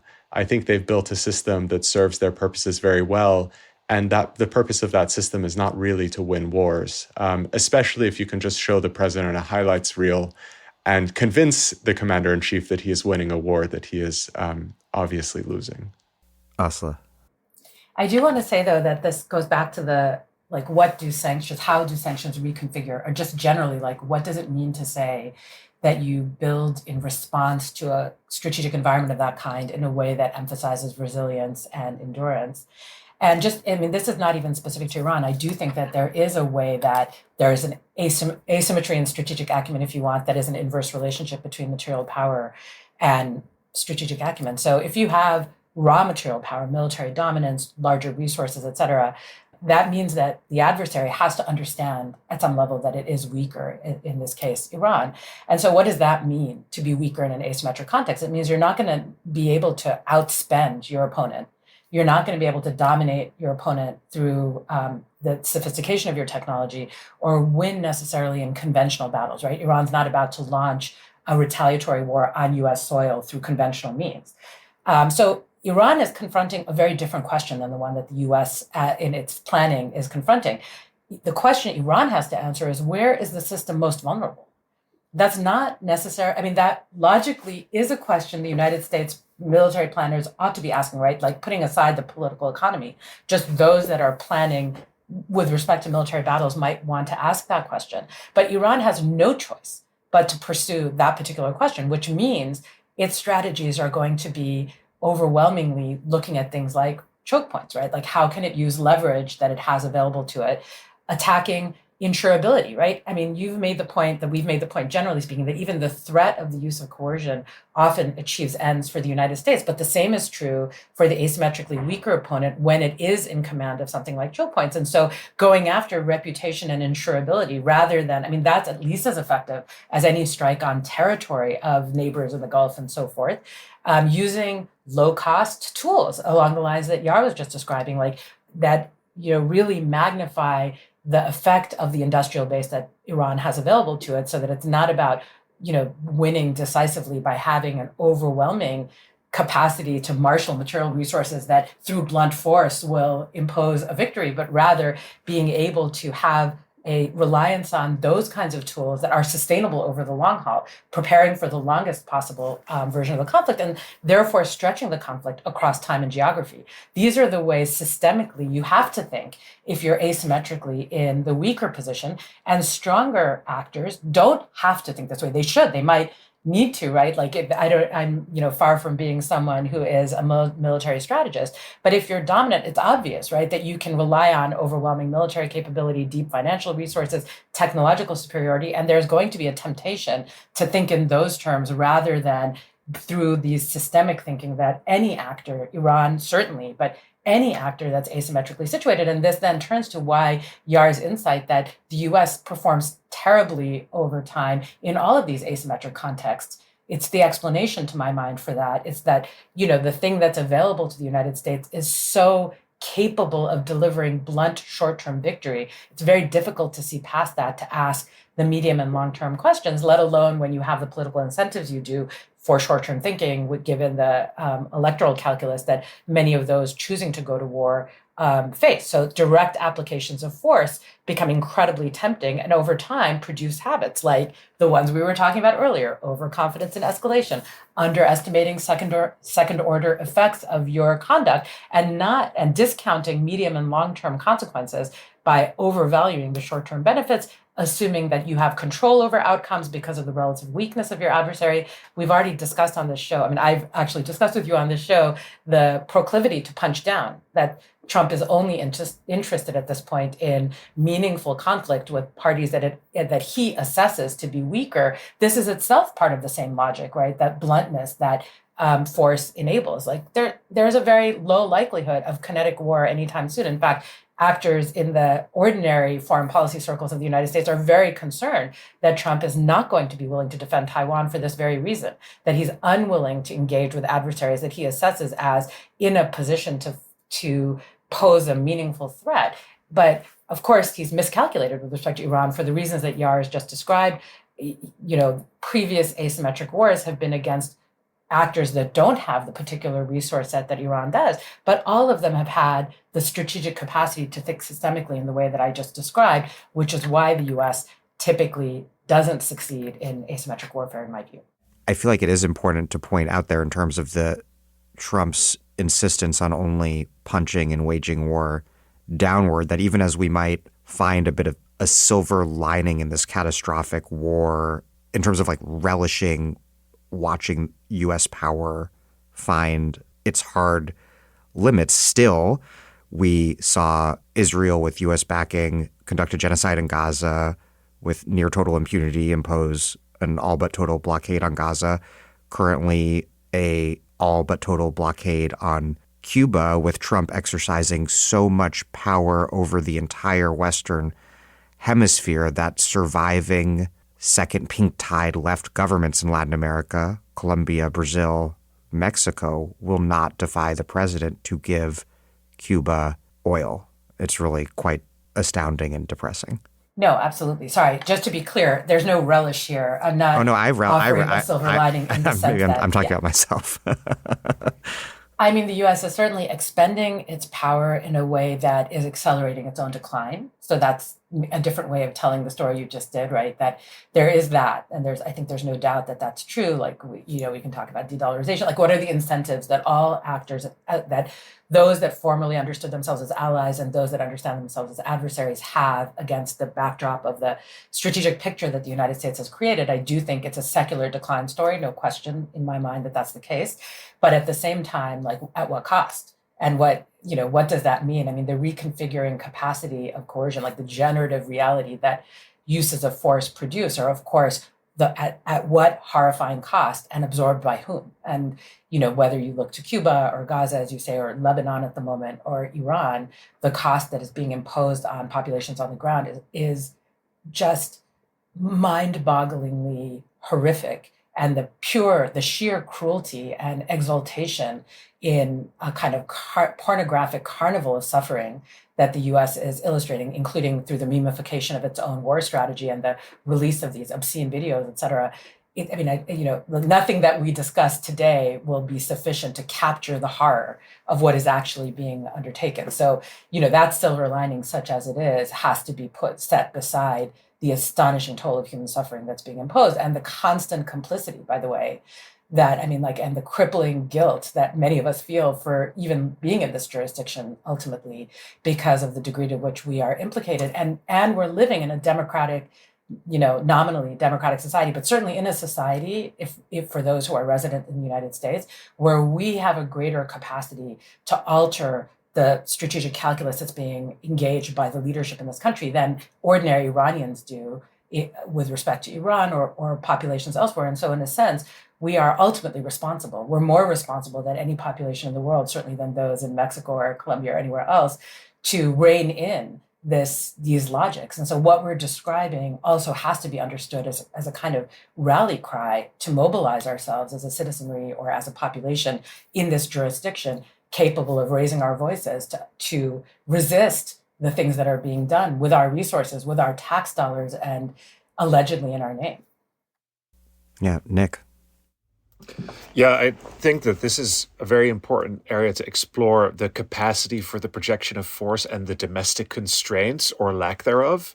And that also ties into the questions you posed earlier, Dan, about geoeconomics. Why did the US find it so easy to impose these sanctions? Why could it do it with such abandon and with so little thought of the second and third order consequences? And here there's actually an interesting tie-in, not just to the relative insulation of foreign policy from democratic control in the United States, but also the US political economy. And it's a bit the flip side of Iran's political economy of resistance. There's a US political economy that is uniquely inclined towards external economic coercion. And that has a lot to do with the fact that trade, imports and exports, are a much smaller share of US GDP than they are of almost any other rich advanced industrial economy. And another thing, which is very interesting, and this is very relevant also to the listeners of the show who care about labor issues, the decline of organized labor since the 70s and 80s has been mirrored by a remarkable decline in the organization of foreign-oriented and export-oriented business organizations. And this is a really major point because this puts the US really in a class of its own. If you go to any European country, Germany is the great example here, right? The German car industry or German manufacturing industry. But if you go to any Asian country too, all the export industries have a powerful lobby that is at the domestic level used to bargain with labor for collective bargaining, but at the level of national politics and foreign policy formation functions as a way to represent the interests of those industries in stable, open globalization and trade. And the United States used to have that in the mid-20th century, around the time of the New Deal and the Treaty of Detroit. There were highly articulated U.S. export industries. It's when the U.S. ran an export surplus, right? Also, big American corporations were able to have a serious impact on foreign policy formation through the political process. And that since the 70s and 80s has become a lot more disarticulated, a lot more fragmented. And in a sense, the Trump administration is an amazing demonstration of how incoherent American business has become as a political actor, because it is a real free-for-all. And I think the issue with trying to understand the Trump administration in a kind of political economic sense is that there are so many small factions, all of whom are in fact at cross purposes with each other, or many of whom are pursuing their own agendas, and who cannot articulate a general, rational, capitalist agenda that is both coherent at the national US level, right, that balances the interests of labor and capital, of importers and exporters, and that is then generalizable at the world level to tie in American allies. All of that is basically disintegrated. And so you get now arguments that are completely ridiculous, right, that in fact deepen the miscalculation that the US has made, that an oil price shock won't even matter. Oh, we didn't foresee that this oil price shock was going to happen, but now that it's here, surely we've become a net exporter of energy, so the US economy will simply gain. And that completely confuses the sectoral interests of a very small oil and gas export industry, which it seems actually will not even be able to respond adequately to those high prices in time to really benefit from them, with the overall interests of the US economy, which is very fossil fuel intensive still, and which will suffer much greater costs, suffer high inflation, and ordinary consumers, households, and all other businesses too will pay much higher costs for energy and basic inputs. So that, I think, is a really key part for why the US has not had any meaningful internal constraint on the use of sanctions. There isn't an organized export foreign business lobby in the United States that has been able to make this claim that exists in almost every other country. And that really accounts for why do other countries use economic pressure much less as well.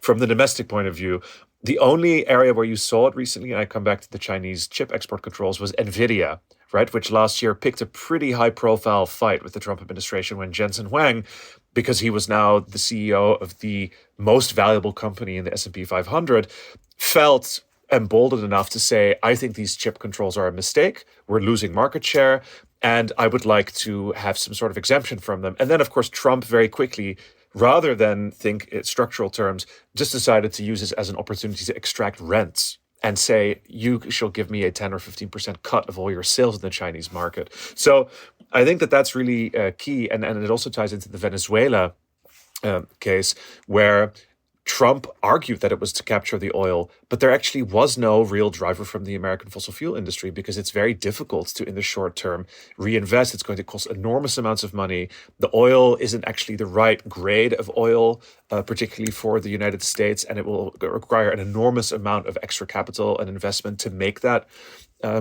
usable. So this was essentially a kind of imperialist foreign policy looking for a domestic economic driver after the fact. It was a very bizarre situation, but that's one of the chaotic and unpredictable elements in the current state of the American political economy.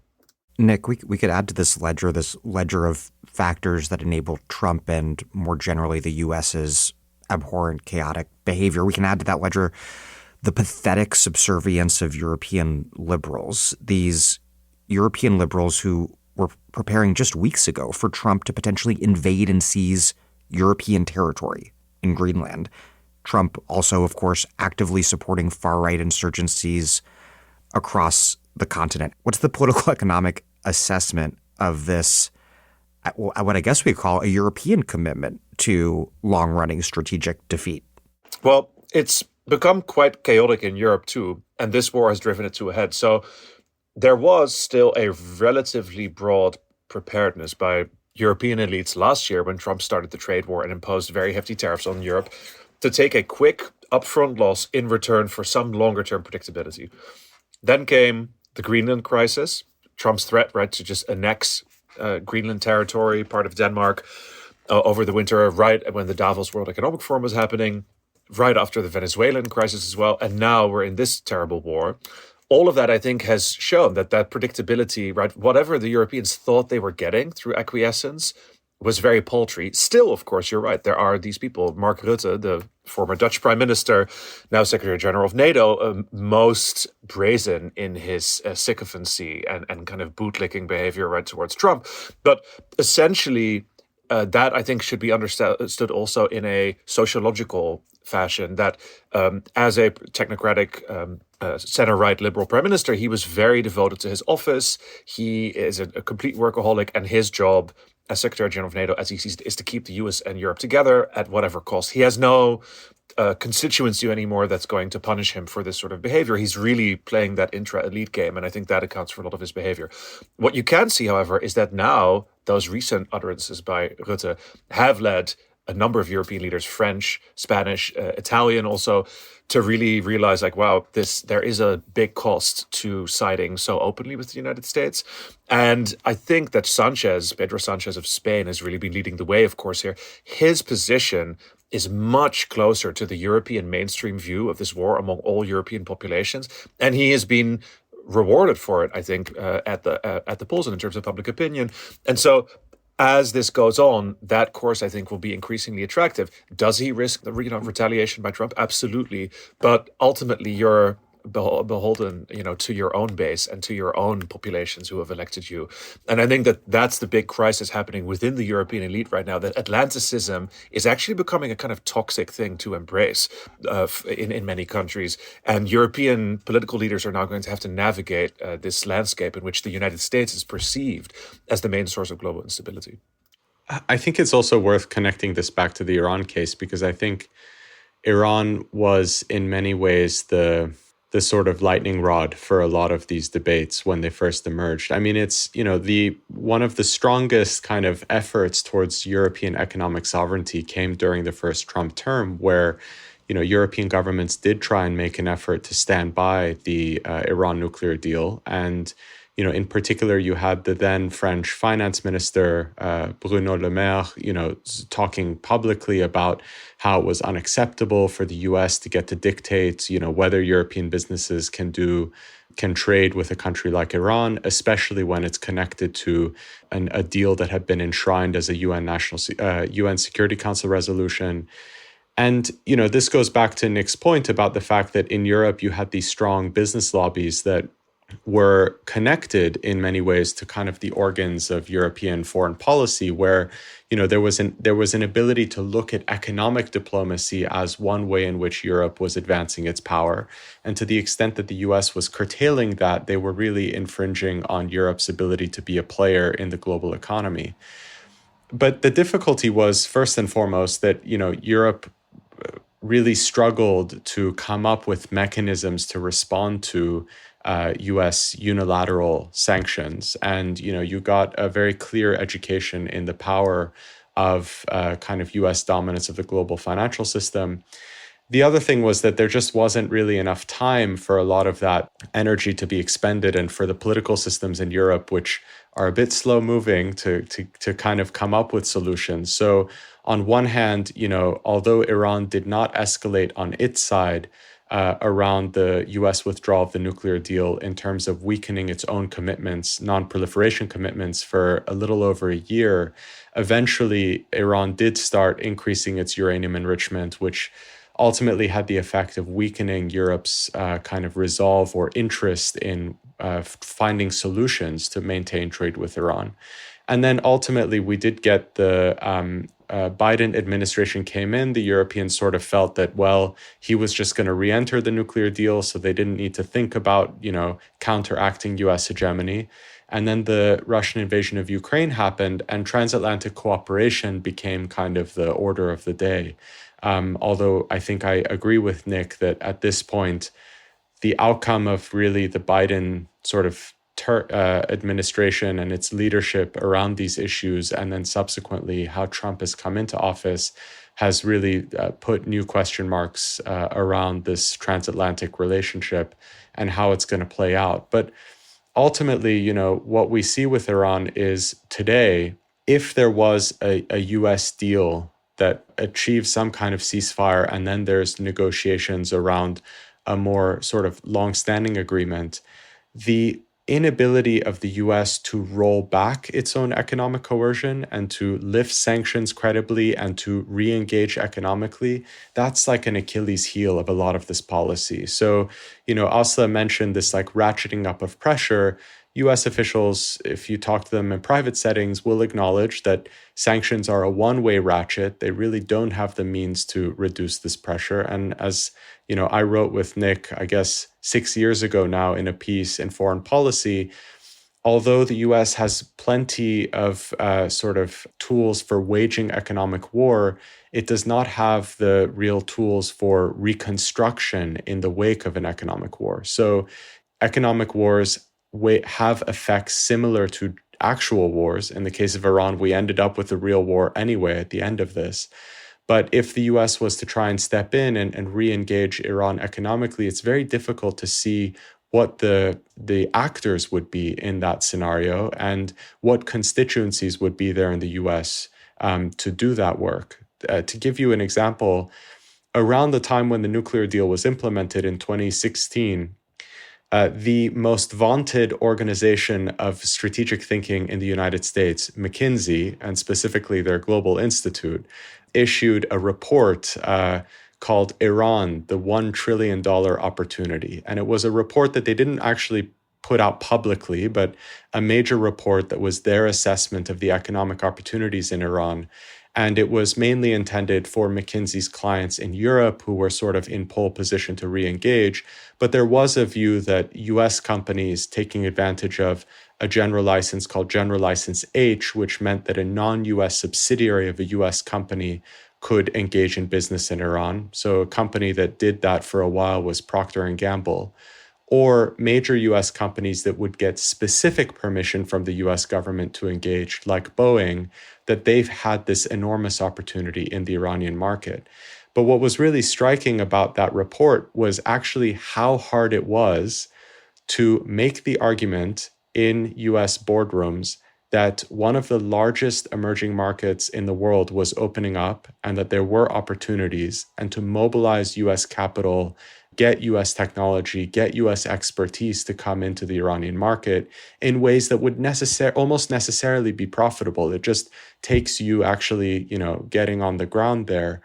And that ultimately is also a weakness here. I mean, when we talk about US power, it's very easy for us to talk about all the obvious ways in which the US is very powerful.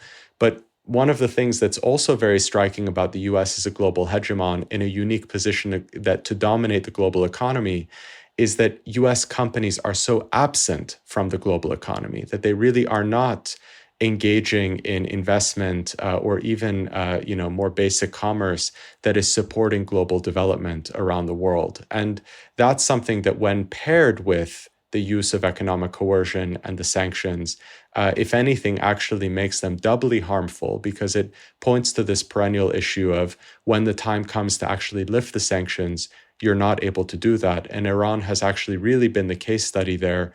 And in many ways, the fact that we are facing this war is precisely because there were no constituencies, specifically business constituencies in the United States, that could create a political case for why engaging Iran was in US interests beyond the national security debate that, is always so fraught. I'm just going to add one quick thing here, going back to the question of Europe. Because there's a way in which our conversation, which I, first of all, totally agree with everything that has preceded, but presents Europe as the kind of more rational actor, or the, wiser and more stable actor in some ways. And I want to just destabilize that claim a little bit at the margins. One of the things worth noting about what's different about the European position relative to the US, and the reasons that Europe therefore has the kinds of industrial lobby and other things, is that, of course, they're geographically not in the same situation as the United States at all. And that produces its own pathologies. So on the one hand, you have, forms of foreign policy that are more closely tied to an actual investment in the global economy. And for the reasons that Nick and Yar have both articulated, that means a far greater sensitivity to the actual consequences of using economic warfare. But on the other hand, the fundamental and deep racism of European policies and the fear, the thing that is making Atlanticism toxic, maybe more than any other at the moment, I think, then there are many.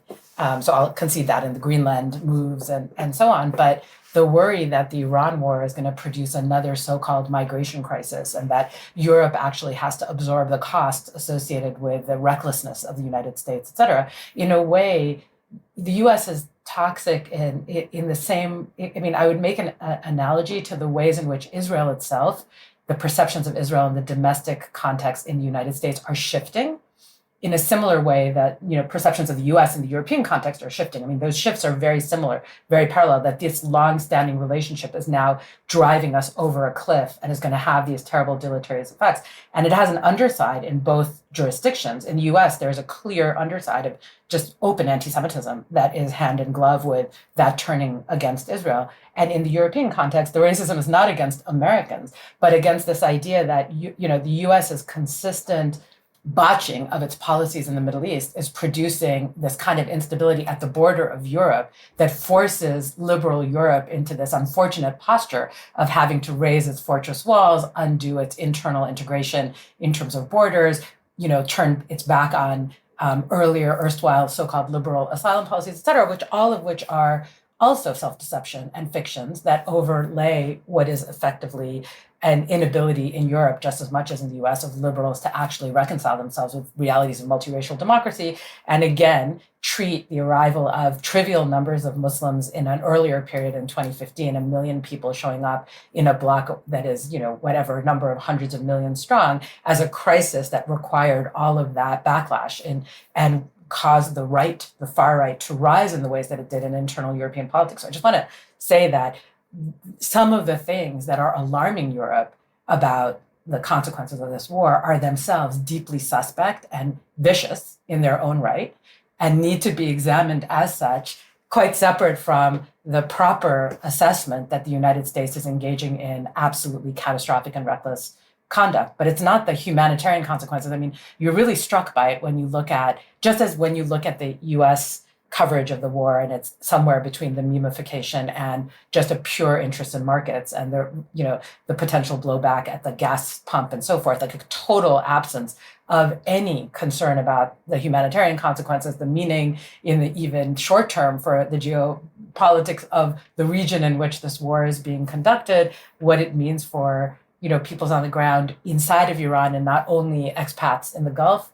But you have a very similar moral numbness in the European coverage, which is also self-regarding, internal, and tinged with exactly the same kinds of racism. And so there's a kind of pathology of the liberalism that I wanted to name, in addition to agreeing with all of the points that Nick and Yara put on the table.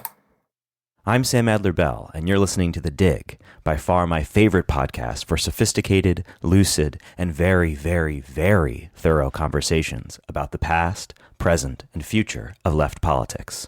Personally, I would be completely lost and adrift without it, so please support the show at patreon.com/thedig.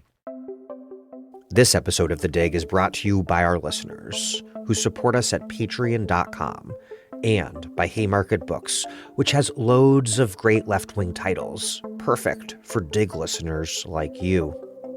One that you might like is Cold War on 5 Continents, A Global History of Empire and Espionage by Alfred W. McCoy, transforming battlegrounds in Africa, Asia, and Latin America into veritable hellscapes. The surrogate wars of the Cold War era left behind a legacy of collective trauma and social conflict that persist into the present. In this ambitious work, Alfred W. McCoy uses a bottom-up, outside-in approach to offer an unexpected new perspective on the longest, most consequential conflict in modern history. McCoy renders an intimate portrait of both embattled covert operatives and committed anti-war protesters, thus humanizing the history of the Cold War.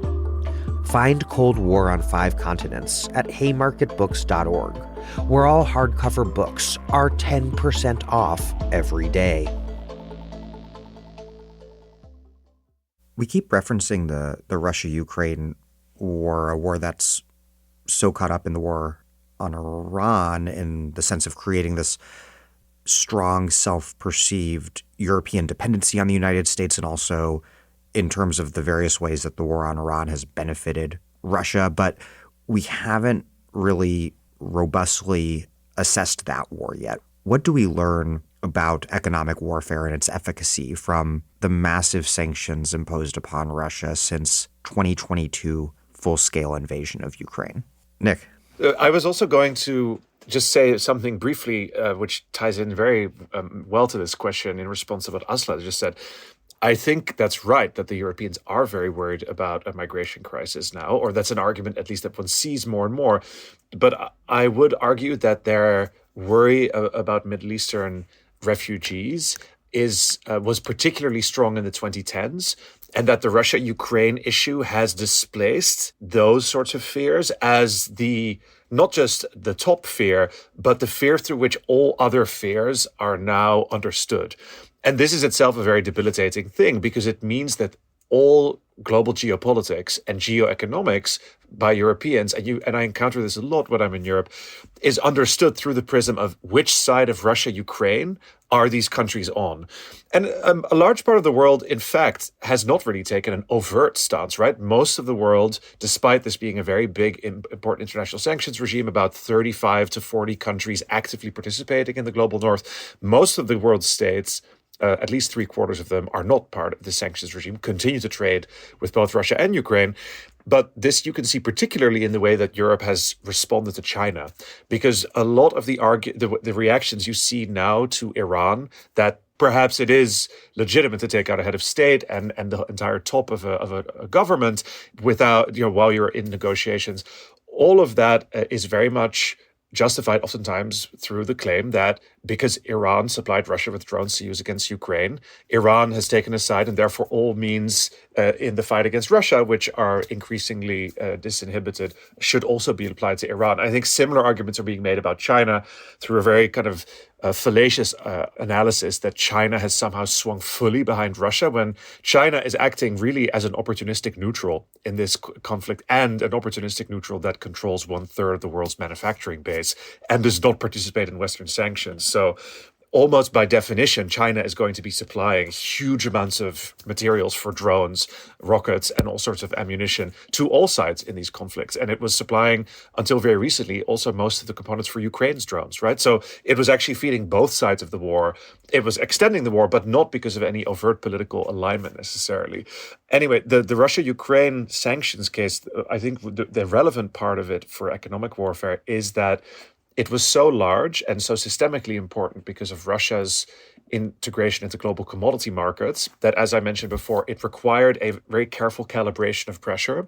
There are still ongoing efforts by the US and its allies and by European countries to sway particular intermediaries and countries that are third states that act as conduits for trade into Russia and make them break those links. Yar will be able to say more about that. Central Asia is a real focal point there now. Kyrgyzstan, for example, is being scrutinized by the European Union as a conduit state. So that's still ongoing. This is a very big, ongoing, rolling, multi-year diplomatic effort to tighten that economic pressure. And it's also a cat and mouse game, because one of the things that we've seen is the rise of this massive shadow fleet, which is now playing a vital role in Iran's ability to continue to export oil and earn foreign exchange. And that shadow fleet was already in existence. The first shadow fleet, in a way, started when there were sanctions against apartheid South Africa. It never fully went away. There was always a black market in oil smuggling, also for North Korea and its oil imports. But it really mushroomed in the 2010s, first due to Iran and Venezuela sanctions, and then it completely expanded massively. And so now you start to see the accumulated effect of all of those different sanctions regimes against different countries having a systemic effect on the global economy. And the one other factor that has made that a very difficult problem for the sanctions policymakers to solve is the fact that the world is also, as you well know, very much driven by an offshore system of letterbox companies, of jurisdictions where it is very easy for companies to house property rights and register companies. And that archipelago capitalism, as Vanessa Ogle calls it, or that kind of offshore way of structuring global capitalism, it turns out also provides you with all of these havens where you can incorporate companies, use them for a few transactions to, say, sell sanctioned Russian oil to India.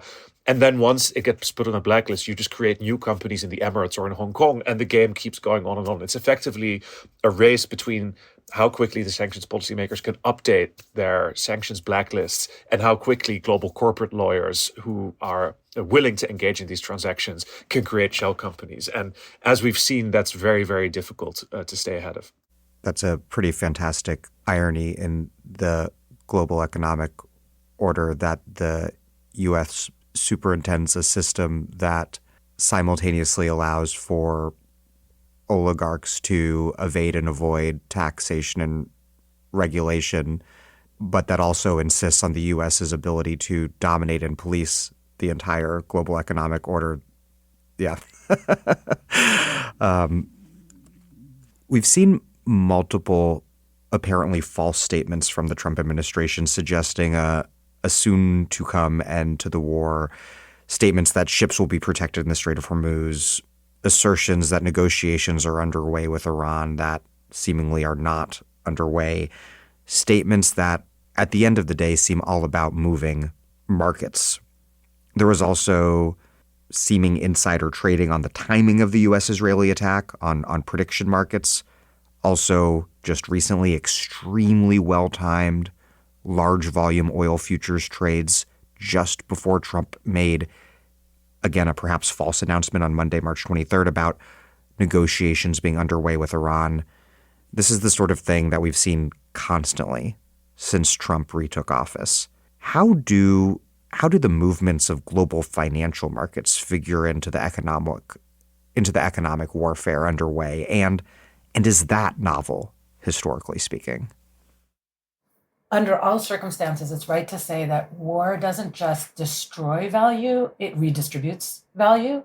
And so the question to ask is always who profits and through what mechanisms at some level. And so what you're describing is not something new in that respect, but it is also true that this war in particular is being fought not just on battlefields, but inside of price systems. And so there's a way that the Trump administration is particularly attuned to this and is particularly keen to be the one to profit, literally personally and possibly their own entourage, and then just more generally to the sort of, again, exaltation, I've used that word before, around the means and the violence, but there seems to be a similar just almost fetishization of the capacity to move financial markets through the use of disinformation. And so, of course, it's just always the case that signaling in a war is going to happen, and it's also all going to be a form of manipulation, right? So it's going to serve deterrent purposes, it's going to serve market manipulation purposes, because signals can be designed to influence markets, shape expectations, et cetera. And war presents a particularly fertile ground for speculation and manipulation. And so those things are always going to blur at some level. But we do see, I think, a very significant intensification and explicit manipulation here that is, I don't want to call it new, but is an intensification of dynamics that you would expect to see in war no matter what. Because you have, I mean, in this particular war, it's clear that any actor with inside information is going to be able to profit from oil futures, currency shifts, basic volatility. And then you have a remarkable willingness of the person that is most publicly engaging in delivering information to US publics simultaneously, meaning Trump himself personally, simultaneously saying that he is completely unconstrained in his ability to financially exploit the war that he himself is pursuing in real time and make that clear. So that, I think, there's something unique about that unconstrainedness of the US executive. But where war is always creating speculative opportunities in highly liquid markets like the ones that we have in the geoeconomic universe that we're in now, events are tied so tightly to financial instruments and prediction markets that speculation is moving faster in much more pervasive ways. Information wars and financial speculation are intertwined in ways that have become much more, in my view, explicit. So it's hard to even say exactly what counts as insider trading under these circumstances, because, insider trading is about trading on non-public material information. But in a war context, that could mean advanced knowledge of any number of things. Like anybody in the US government with some degree of access to either the president or war planning, or just generally speaking, even accidentally stumbling on some aspect of Trump's own social media capacities, has advanced knowledge of strikes, ceasefires, sanctions decisions, infrastructure hits, whatever it might be. The smallest timing advantage matters because markets in this global economy can move immediately. And that means the financialization of everything produces a kind of speed and opportunism that the volatility of war is intensifying. So, of course, war is always going to be fertile ground. You have discrete high impact events and uneven information distribution. But in this particular war, access to information means that you could have tiny changes having massive ripple effects and producing huge financial windfalls. And I think we're seeing that play out in real time with an especially undisciplined executive willing to resort to this constantly and in full view. So everybody now prices in that any major change in military policy is going to happen after markets close on Friday, or that you need to be attuned to exactly what's going to happen early in the morning on Monday in an attempt to manipulate markets. And of course, Iran has internalized this and is consistently naming it all the time publicly as well. All of this takes something that I think has, I do think is a structural feature of war and speculation and, but given that it's energy markets, given the character of the particular, the Israelis aren't doing this in the same way, right? There is something uniquely Trump about the appetite for publicly personally profiting at every turn that has made this a subject of public debate and a really high profile one, and one that is being explicitly named by both sides as driving at least the disinformation element, at least the propagandistic element. And of course, the risk here, and I'll stop, is yes, the signal always risks blurring into, strategies of manipulation, but here there's nothing but manipulation all the way down. I think it's basically making it almost impossible to detect signal any longer, either for, insiders. I mean, I just don't know how much longer you can play this game of saying, for example, we're going to deploy thousands of paratroopers to the region while simultaneously claiming that peace is now at hand. And we've, major gifts have been provided to us and we have struck the deal. I mean, there's only so many times, like credibility is a commodity also. And I think it's been shredded in a way that, again, is accelerated at a speed that is distinctive, if not new. Yeah. So Aslı mentioned the fact that, Iranian officials are calling this out. So you've had the Speaker of the Parliament, the person that, according to reports, might be the key interlocutor for the Trump administration, Mohammad Bagher Ghalibaf, use the term jawboning in a tweet directed at, this is sort of unprecedented stuff. I mean, when is the last time a major U.S. adversary would send out a public statement like that during a war? It just seems completely new. So maybe this is something that is new. But that also reflects that, this is the first time, I don't know, probably since World War II, and Nick can correct me if I'm wrong, that the U.S. has faced an adversary with also a highly financialized economy. So Iran does have a very financialized economy. There are markets and there's a lot of speculative activity in that economy. And here, I think the other observation I want to make is that, if you were to write like a science fiction book that would create a metaphor for the Iran-US rivalry, I think one of the devices of that book would be this sort of like mimetic quality of the US-Iran war. I mean, we've talked about it. It's been discussed a little bit in the context of sort of the war on terror, this sort of boomerang effect that, how the war is waged ends up coming back. But this is actually a really interesting example of that, where within the context of Iran, the economic war on the country, there was one price signal that was incredibly important for everyone. And it really has become the way in which the strength of US sanctions is understood. So any listeners who have been reading about Iran's economy will have probably read about the exchange rate in the country. So the idea that, the rial has lost something like 98% of its value since the start of the sanctions campaign and is just constantly sort of devaluing as the country struggles to keep foreign exchange markets supplied, largely because of the sanctions on Iran's oil exports, which are the main source of foreign exchange revenue. Now, what's interesting is that the Iranian response to a market that is subject to this kind of volatility, but generally volatility in one direction, has been to create a whole sort of ecosystem of speculation around it. So on one hand, you have government officials in Iran doing a lot of jawboning themselves, and this is something that Iranian commentators and people on social media have sort of pointed out in response to Iran's the statements of Iranian officials about what the Trump administration is doing. They're saying, of course they can recognize that because they've been doing the same thing to try and build confidence around, let's say, the stability of the rial. You would have the central bank governor come out and say that funds have been unfrozen in some unnamed country, and therefore the market's going to have more euros and dollars. And so you better not go and try and sell your reals to buy gold coins or physical bills at the bazaar. That's going to be a bad investment because actually the real is going to strengthen.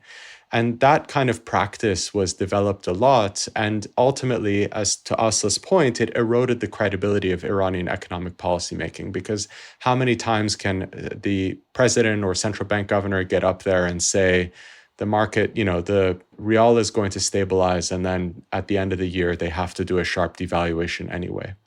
The second thing about this, though, is that it's not just the jawboning isn't benign. And I think just the same way that Aslı has been describing the emergence of a form of corruption in the way in which the kind of geopolitical events can turn into forms of volatility that become financialized and then become sources of rent seeking for different kinds of actors.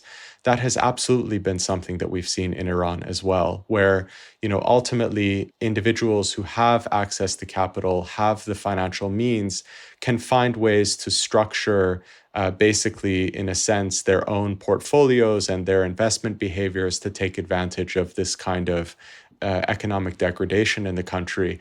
And this has been part of the increase in the financialization in ways that favor a small elite over the majority of Iranians.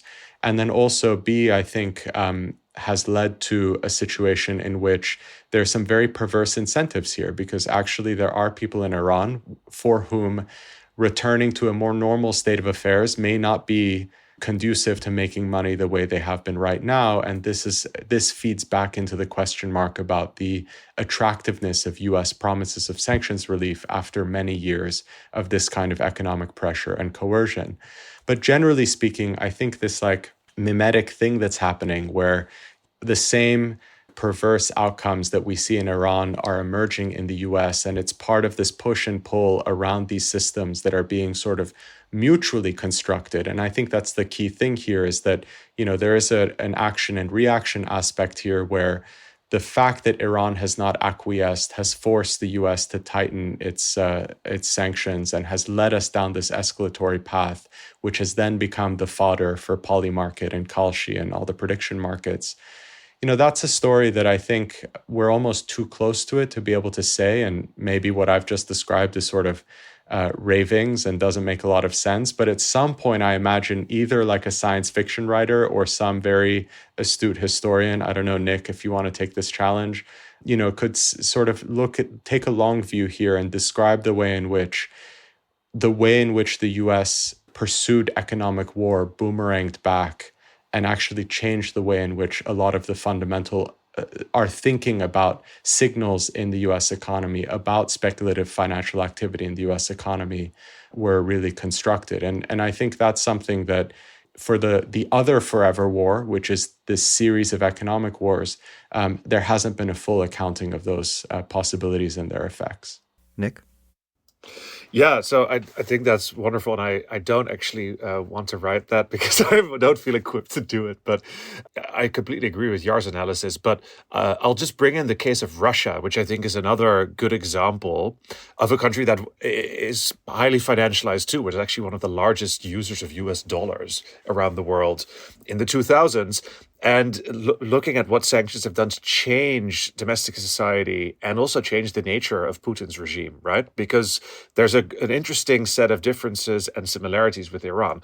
On the one hand, the war in Ukraine has obviously empowered the Russian security elite very massively, but something else has happened due to this economic war. The Western sanctions, which also involved, of course, the freeze of nearly 300 billion in Russian central bank reserves and about 60 billion in assets from those super yachts that we saw, right, apprehended in places like Fiji and all over the world, but also London townhouses and places on Sardinia, a very kind of glitzy, high-profile private property of Russian oligarchs. And the basic theory was essentially you hurt the people who support Putin's regime who have benefited from it, and that will, through some kind of very basic mechanistic political economy explanation, force the regime to adjust course. Now, of course, no such thing has happened, because what it failed to account for was that Russia also was very highly integrated with Western lenders and with Western investors and Western capital markets, and particularly European firms have sunken hundreds of billions of foreign direct investment in Russia in the last 2 decades.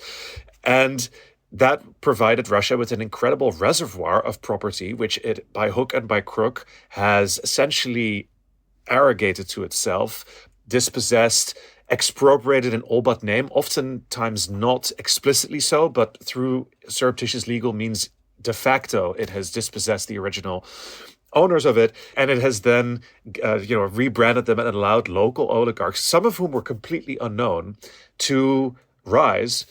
So the Forbes rich list of Russia actually had more billionaires in it by 2025 than the year 2022. So the wealth concentration at the top of the Russian elite has risen.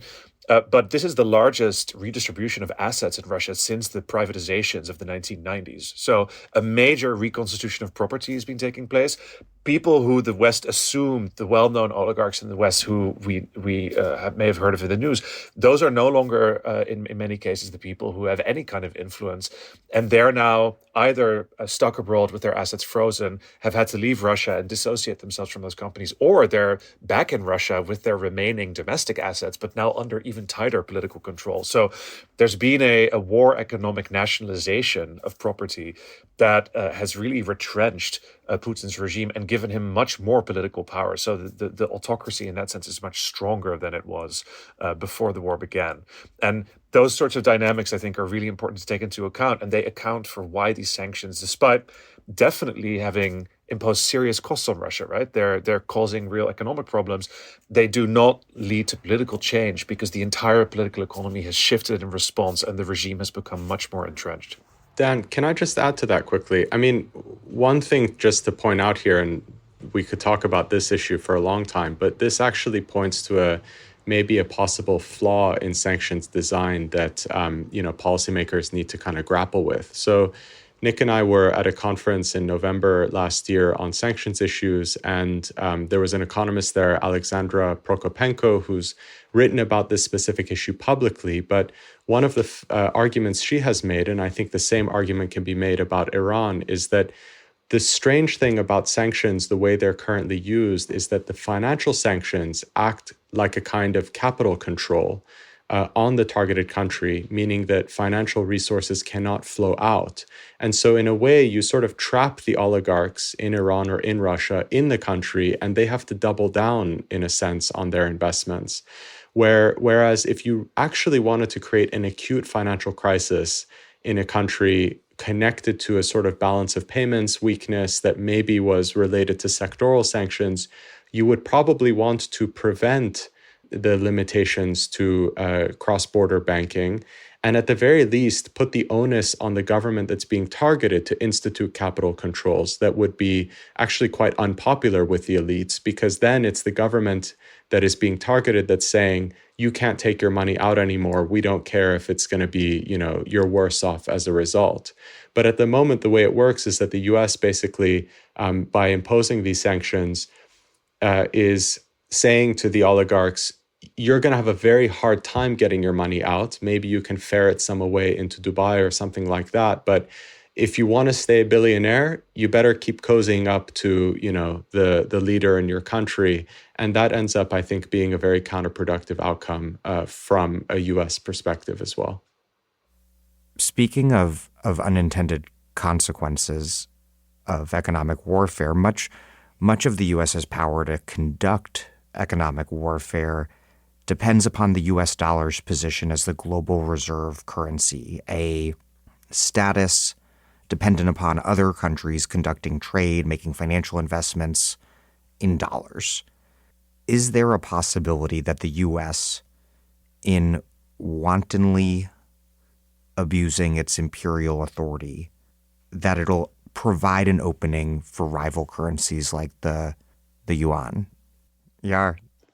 There's been this argument made for a long time that the overuse of US sanctions tariffs, export controls, the general kind of coercive approach of the US and the global economy is going to spur de-dollarization, moving away from the dollar as the global reserve currency of choice, as the currency in which most of foreign trade is denominated, and also, and I think this is crucial and often missed out, moving away from the centrality of American banks in providing the basically convertibility between different currencies. So one of the reasons that the dollar is really important is that it's the biggest pool of liquidity for foreign exchange transactions. If you want to, for example, go from Korean won to UAE dirhams, you probably have to exchange into dollars in between. And this brings US banks into the middle of these financial transactions, even when the sort of two parties at the either end of the transaction are neither a US person or are not using US financial institutions to do the banking. The problem here with, I think, this idea that de-dollarization will get accelerated is first that it is rising from a very low base and very slowly. So, there has been a little bit of a shift in, let's say, the willingness of countries to invest in US treasuries and to really maintain dollars on the books at their central banks. But, we have not seen any decisive shifts away from the dollar. We have also not seen decisive shifts away from the dollar in denominating most of the trade that's happening in the world, including trade of oil. And the other consideration I think that we have to make here is that, yes, it's true that the US taking this very coercive kind of zero-sum approach probably creates more incentives for other countries to try and create alternative financial infrastructure and to use other currencies for their trade and investments. But the problem is that creating those alternative systems is very difficult. And at the level of sort of laws and institutions and just basic trust, it's very hard to create a common structure to rival kind of the post-war structure the US has created. At the level of technological capabilities, so building the payments messaging systems and the sort of core banking networks that would be an alternative to the use of US systems, US software. And then actually sort of just the very connections between correspondent banks, which have atrophied significantly since the global financial crisis for various reasons. Those are also hard to get back into some sort of network that doesn't depend on the US as being the hub for all of these banks around the world. And so the reason I raise this is that, yes, it's true that the US is probably creating incentives for countries to move away.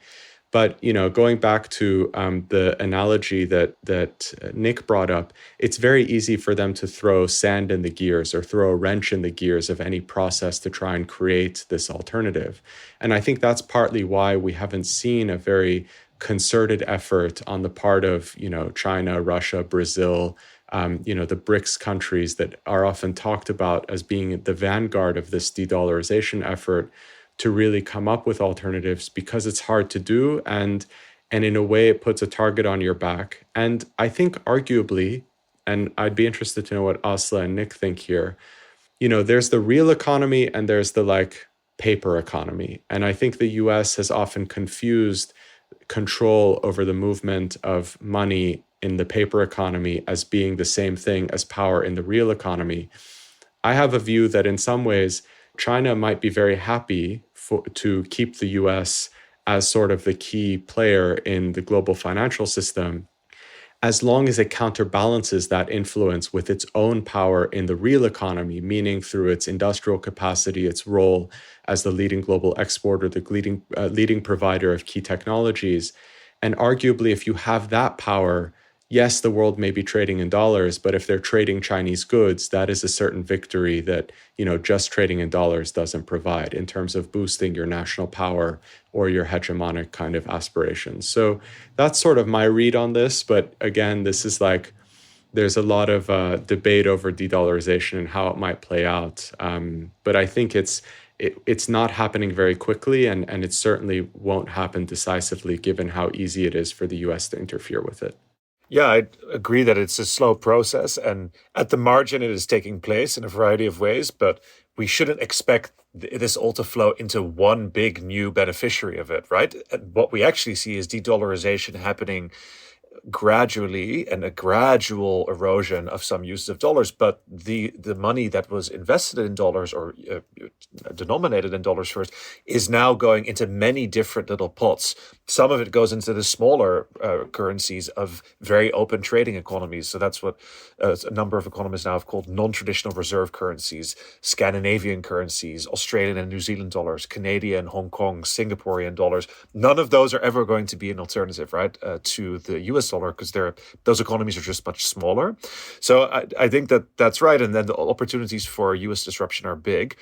Where I do see a potential for financial blowback is something we haven't talked about yet. We've talked about finance, we've talked about energy markets, but the debt market is important to the way that US hegemony functions. And what we have also begun to observe in the last few days is a pretty serious spike again in US government debt yields. That also happened last year during the trade war, and it was the big thing that forced Trump into a pause on his tariffs. And I think the reason that that's relevant is that the US as a financial hegemon has developed its global economic role on a very unique pattern where it absorbs the exports of lots of its trading partners, can run deficits as a result, but also provides a very good haven for the reinvestment of the surpluses that other countries make. And the most of the foreign holders of US treasuries, of US government debt now, it's no longer China, which is diversified very strongly. It's actually Europe and Asian allies, chiefly Japan and South Korea. And those countries are being put under great strain for a variety of reasons. This war and the major energy shock, they're going to be suffering much higher inflation in the next few years, almost guaranteed. They're also ramping up arms spending and military spending. And both those factors together mean that they are issuing more government debt. The interest rate and the yields on their government debt is going to go up, and they're going to become increasingly attractive for their own citizens' savings and investment as domestic financial markets. In other words, the premium, the attractiveness of the US as the kind of sinkhole of everyone's savings around the world in relative terms is diminishing due to all of these factors that are pointing in the same direction, which is basically that it becomes more attractive to invest for Asians in Asia and for Europeans in Europe. And those things together make US government debt, the demand for it, less noticeable, and they push up the yield in US government debt. And we've seen Trump is extremely sensitive to that. Bessent, as his Treasury Secretary, has been trying, again, to jawbone, but also in a concrete way to play with the issuance, issue much less long-run debt and much more short-term debt. That kind of helped them through the last year, and the yields went down. I think, however, now the energy shock and the pressure of rearmament and increasing autonomy on the part of US allies is going to erode that ally investment into US treasuries. And I think that we're going to see some pretty serious financial constraints on the US kicking in eventually. They're not insurmountable, but they're going to be playing a much bigger role, particularly now that, the US debt burden is still quite large. So I don't want to sound like a fiscal hawk, but it's important to take that into consideration. And this administration has shown a particular sensitivity to it as well.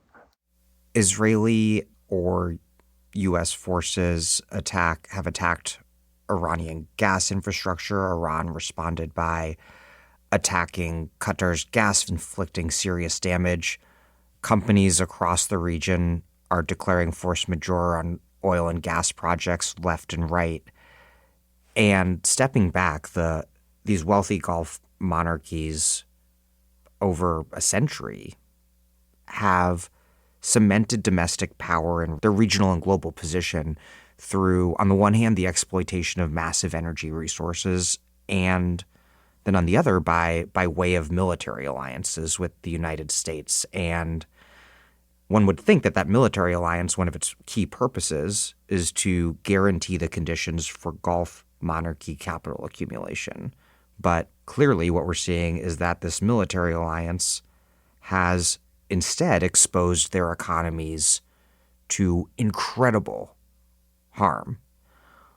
What do you make of the sudden exposure of this contradiction between the Gulf states' economic program and their geopolitical posture? I mean, just a few years ago, so many Gulf states were pursuing potential normalization of relations with Israel, a step actually taken by the UAE. Will this war force them to pursue a new geopolitics that's more conducive to capital accumulation and thus to regime stability? Or, to the contrary, now that the war has started, will they double down on the military alliance? I was just reading reports yesterday that MBS has been encouraging Trump to keep going, which kind of shocked me. So just picking up where you ended there with the Saudi behavior, those reports, if they're reliable, seem to be suggesting that the Saudi leadership is expressing a kind of private escalation preference despite maintaining a public de-escalation posture. And I think that begins to get at how they're responding to this environment. And I think it goes back to an exchange I was having with Yar earlier about economic integration. So I think the strategy to deal with the contradiction that you've pointed to, right, that on the one hand, their economic reconfiguration required stability, openness. They're presenting themselves as kind of like these like free trade meccas in the region and places where expats can comfortably come and you can have, robust sort of financial centers emerge with the security alignment with the U.S. Like there was always a kind of some latent contradiction there because the U.S. has not just now in this war, but over, durably over at least a quarter century, if not longer, been a destabilizing factor in this region as well. And so there's a tension in those two positions.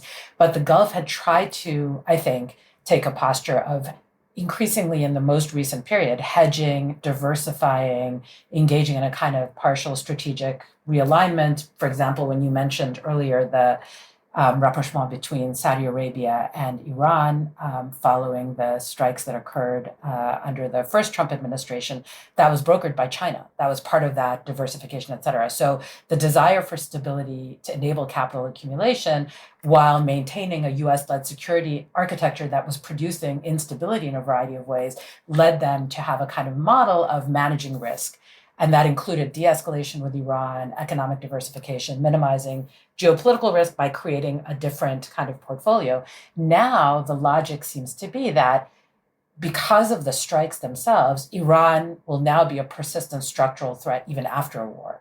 That earlier strategy is not possible. So ironically, I think it may be causing, if these MBS claims are correct, a desire, a preference for a decisive weakening of Iran and going away from that kind of management of risk towards what has been the Israeli preference, right, which is the elimination of the source of the risk itself.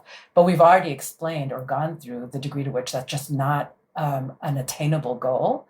So I think if it's true that these reports are that Saudi would prefer to prolong the war, what I think it's expressing is, one, the fear of an incomplete outcome. So if this war ends now or anytime soon, Iran survives and retains its asymmetric capabilities, it's going to emerge as a much more formidable problem structurally for the region, and that there is currently a window of vulnerability, that now is the moment to try to seize on the heavy military pressure that exists, the partial degradation that's been achieved, to try to create a long-term shift in the balance in the region, not to stop halfway through what could be a regional reconfiguration in which a weakened Iran could, pose fewer threats to Gulf infrastructure, shift the balance in favor of the Gulf states, maybe make the Abraham Accords suddenly more desirable because a powerful Israel emerges, weakened Iran is destabilized for a period that can entail real integration with Israel rather than with Iran. But I think that this is totally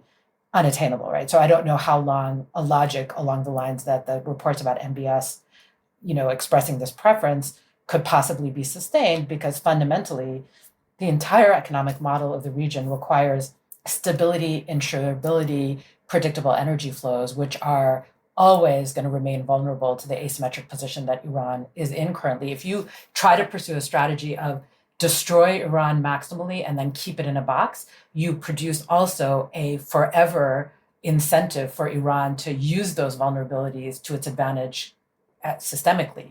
And that's just not something that the Gulf the Gulf is not going to be able to return to its earlier political economy by building on that strategy. And again, for the reasons I'd mentioned earlier, Israel is not long-term in a position to sustain a mow the lawn approach to its maximum coercion idea with respect to Iran, a policy preference, which is, of course, illegitimate, illegal, and horrific in the context of Gaza, can't be translated. Honestly, I don't think it can be translated to Lebanon, let alone Iran. And yet that's the maximal ambition that the greater, Israel project appears to be pursuing in Iran. It's just not viable. I mean, the thing that this all points to, I think, is just a deeper point, which is energy, and if this is an oil war in the mind of Trump or whoever, is not just a resource, right? It's a system where control over flows matters in many ways more than ownership of specific fields. And the control over flows is not something that can be changed through a catastrophic blow to Iran, so long as you can't get the kind of regional integration I was describing previously, which requires Iranian participation. Qatar's fields are shared with Iran. Iran's geographic position cannot be erased by a desire to flatten its infrastructure. It will remain in that position no matter what. So unless they're thinking of a ground invasion to durably, literally, physically control Iranian territory, they simply cannot preserve the global economic system in which the Gulf wants to be integrated in the way that the Gulf has been accustomed to thinking of its political economy, while pursuing this maximalist strategy against Iran. So this is a kind of short-termism. If it's true that the Saudis are suggesting that they want to prolong, one can understand that they're in this absolutely terrible position where their previous strategy, which was a wise one and the only one for preserving the political economy that benefits them, has been made unavailable, right? They cannot now, in the short term, pursue integration with Iran or regional stabilization through a de-risking strategy with respect to Iran. And it is also the case that they're dealing with an external actor, in the case of the US, that is absolutely fickle, that is not going to absorb the principal costs of the project. In the long term, it will, I agree with what Nick was describing and Yar were describing. There are long-term risks of erosion of dollar dominance or diversification of portfolios, other reserve currencies, et cetera. But in the short term, the US is not going to absorb the principal risk, the costs. So the Gulf is in this incredibly unenviable position of having a war it didn't ask for, that it tried to warn against, now having produced an incredibly damaged Iran that is going to be a much bigger structural problem for the region. And the structural enmities that have been produced here are going to be resistant to the earlier attempts to de-escalate. But the idea that therefore pursuing an even greater devastation of the country and doubling down on prolonging this conflict is somehow going to improve the circumstance is totally misguided, in my view. So we have this horrible situation in which the US, abetting Israel, has smashed up what was a promising path forward for this region and put the whole of the Middle East, I think, again, on a path in which it's going to take decades to undo the damage that's been wrought. But the idea that adding even more fuel to this fire is somehow the solution is not one that's going to serve the political economy of the region or the wealthy Gulf states in any way, and it certainly is not going to serve the peoples on the ground. To close out, what kind of global order might bring about greater economic justice, peace, and security? Because it seems increasingly clear that we can't solve geopolitical problems without solving the geoeconomic ones. And might part of that solution, might it be glimpsed in the irony of the petrocapitalist imperial hegemon blowing up oil and gas infrastructure across the Middle East, and in doing so, seemingly perhaps setting in motion what could be a massive, irreversible, historic shift to clean energy facilitated by cheap Chinese green tech? So I'm an international lawyer, right? And at some level, I'm not an international lawyer because of a naive belief that the system constrains or that law operates as like this, important mechanism for ensuring that these kinds of breaches don't occur, et cetera. It's because law ultimately channels power in particular ways that do produce institutional logics, which themselves can enable some kind of credible multilateral constraint, because it's a reminder of the intense costs associated with recklessness on the scale that we're seeing at the moment. So what a global order that enables balance would require is restoring credible multilateral constraints on the use of coercion. And I think that would require, we talked earlier about why it's so difficult to come up with an alternative reserve currency to the US or to displace the US's role in the global financial system. It's difficult. The US was once the guarantor of that credible multilateral constraint, and it's completely defected from that. So it's very difficult to imagine how you get back to an actually global multilateral system that has that. And it would require the same kind of collective action that would be necessary to replace the role that US banks are currently playing. No individual state is going to necessarily be able to bear that cost or carry the risk, because they would put a target on their back, as Yar mentioned earlier. But collectively, a coalition of states might be able to, and these kinds of actions could provide the incentives, because the alternative is not a different multilateral system that's dominated by China, in my view, but rather silos of regional systems that aren't multilaterally linked and intensify even further the risk of conflict. And that, I think, in a universe of not only some nuclear weapons, but deep incentives that have just been generated for further nuclear proliferation, is genuinely catastrophic. And it's that risk that produced the multilateral system that we have at the moment, right? It's the risk at the end of World War II of planetary extinction that produced an institutional set of structures and ideas about self-constraint and the production of international law. So it retains the idea of those multilateral constraints, retain that instrumental value without having to subscribe to some kind of fetish around law or imagining that international law on its own produces a constraint, but rather the logic of self-constraint itself is expressed through law, which is a way of channeling power away from the most catastrophic, most cataclysmic engagements.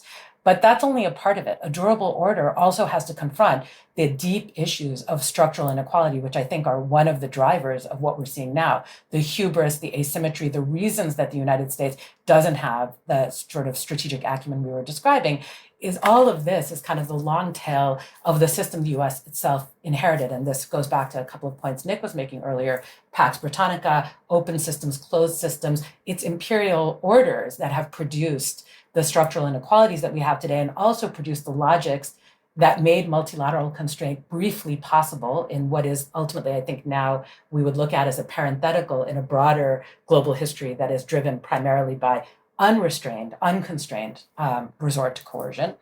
And those deep structural inequalities are the long tail of colonial and imperial extraction that shaped, the asymmetries that we live with in wealth, security, institutional power, and so on. So the tensions that we're seeing over nuclear rights, sanctions, resource control, all of these are intensified by a reality in which the rules are applied unevenly. When we speak of a system exerting constraint, some states are allowed security guarantees or deterrence, others are categorically denied those. Economic coercion disproportionately burdens some societies that already face structural disadvantages. So it's not directed at powerful or financialized states typically, but rather much weaker states. The punching down problem, the description that Nick provided us of the Cold War period, where it really wasn't the core states, but rather only Russia or smaller global south peripheral states that face sanctions. This order is built on rules, but doesn't address the asymmetries and will continue to be unstable for those reasons, is what I'm suggesting. So we don't just need a multilateral system of constraint on coercion,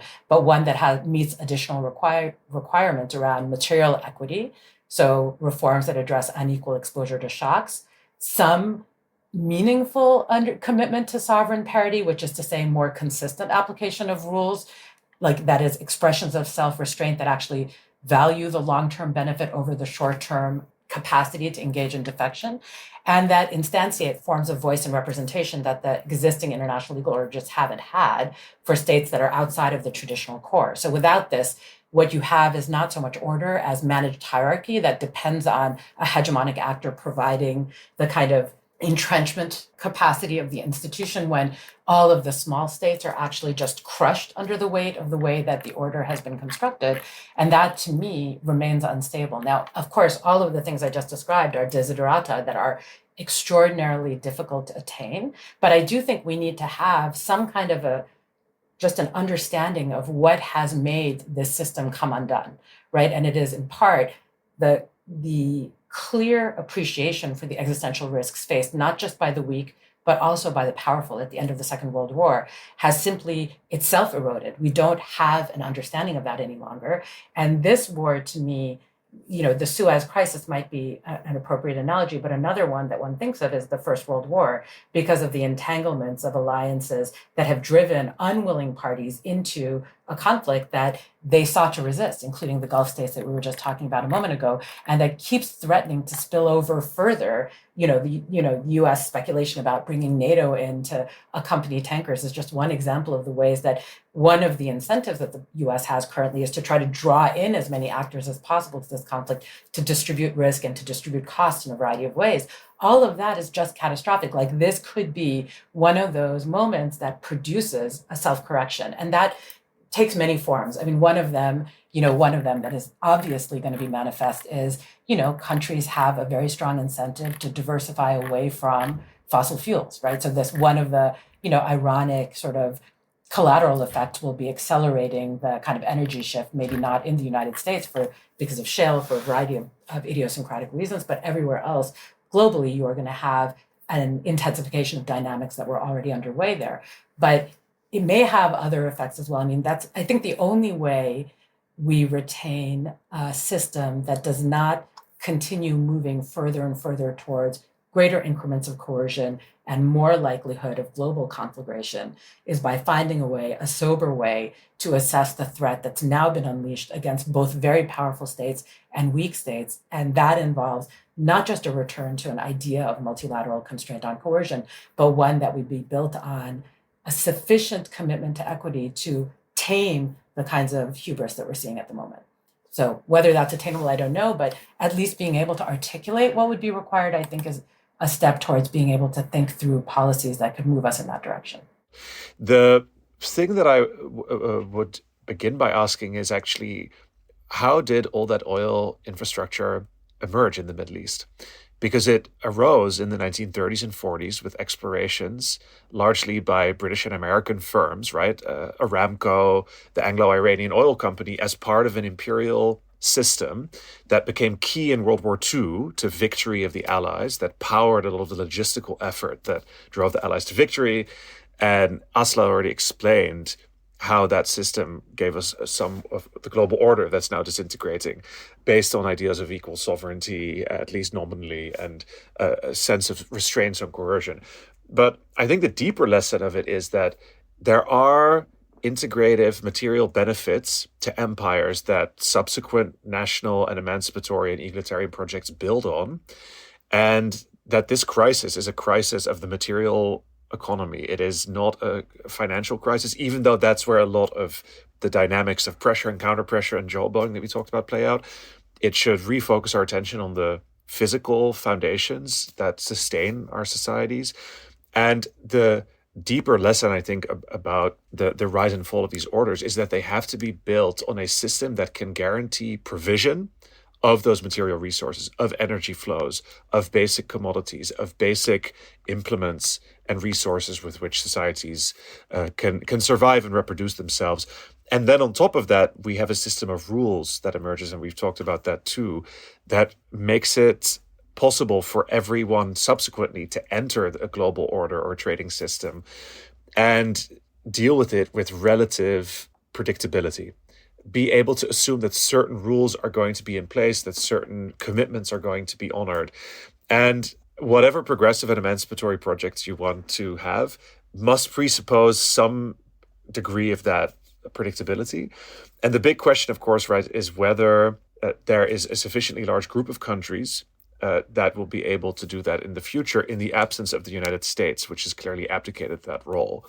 And that's a big open question. China is very materially powerful. It has a leading role in the dissemination of the green energy. It is a logistics and provision superpower. It is now capable of delivering, right, millions of solar panels to Cuba and to Pakistan and electrifying developing economies and societies at a faster rate than many Western societies. They've already leapfrogged some Western societies in the levels of electrification. So that is tremendous, but that doesn't make a new international order. And for that, you need many more countries that used to be active, if begrudging participants in that order, to also come together around it.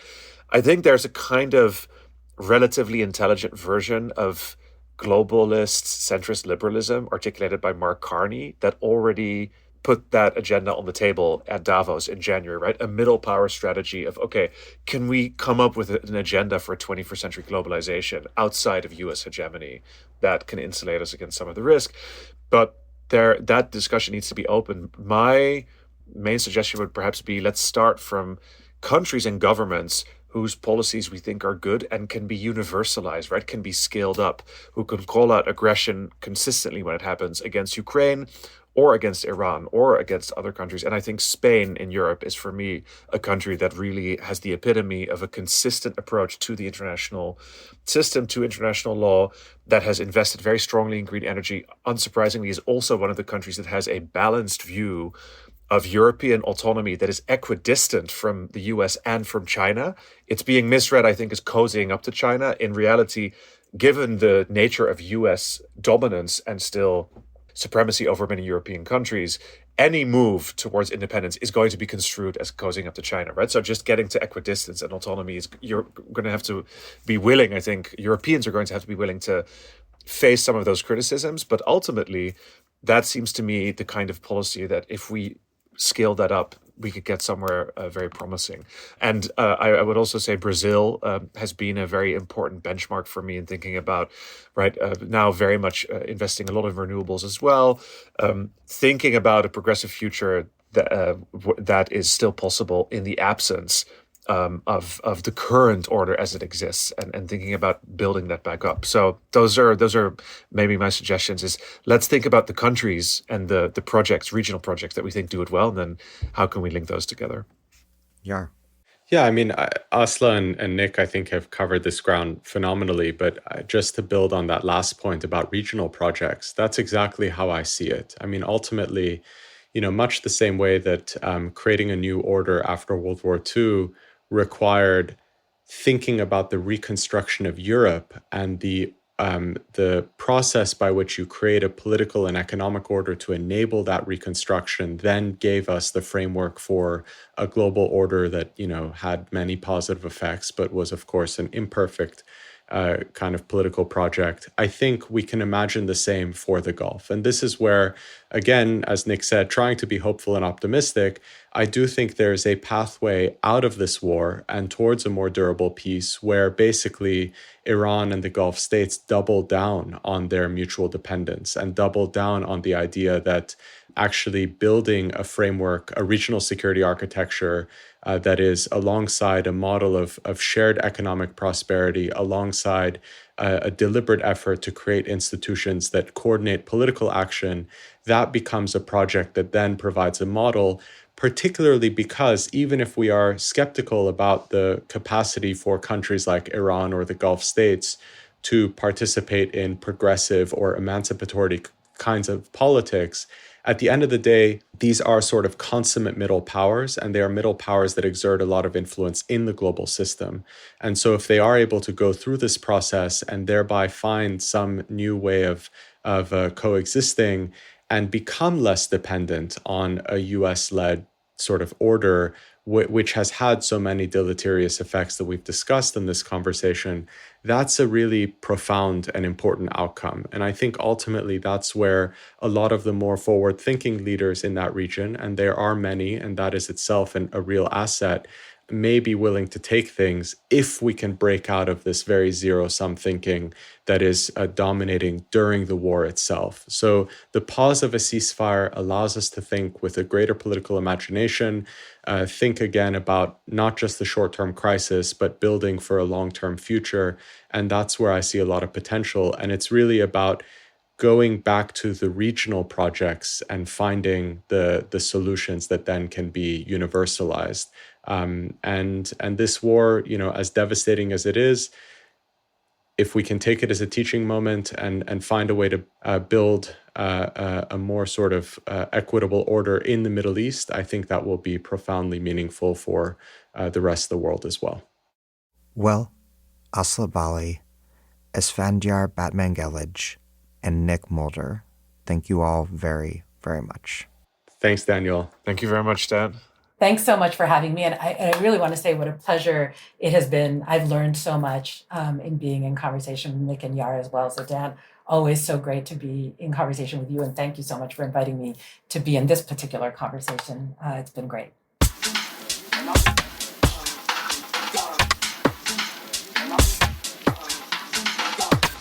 That was Aslı, Bâli, Esfandyar Batmanghelidj, and Nick Mulder. Aslı Bâli is a professor of law at Yale Law School who focuses on public international law and has published essays and op-eds in such venues as the New York Times, Boston Review, the London Review of Books, Jacobin, and Dissent. Before joining academia, she worked for the UN Office of the High Commissioner for Human Rights. She's the past president of the Middle East Studies Association of North America, co-chair of the advisory board for the Middle East Division of Human Rights Watch, and a non-resident fellow at the Quincy Institute for Responsible Statecraft. Esfandyar Batmanghelidj is the CEO of the Bourse and Bazaar Foundation, a research foundation dedicated to economic development and economic diplomacy in West Asia.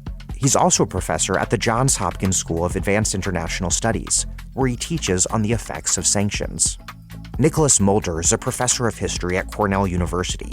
He's an economic historian who focuses on the intersection of geopolitics and economic history, and is the author of The Economic Weapon: The Rise of Sanctions as a Tool of Modern War, and the forthcoming The Age of Confiscation: Making and Taking Property in the Creation of the Modern World.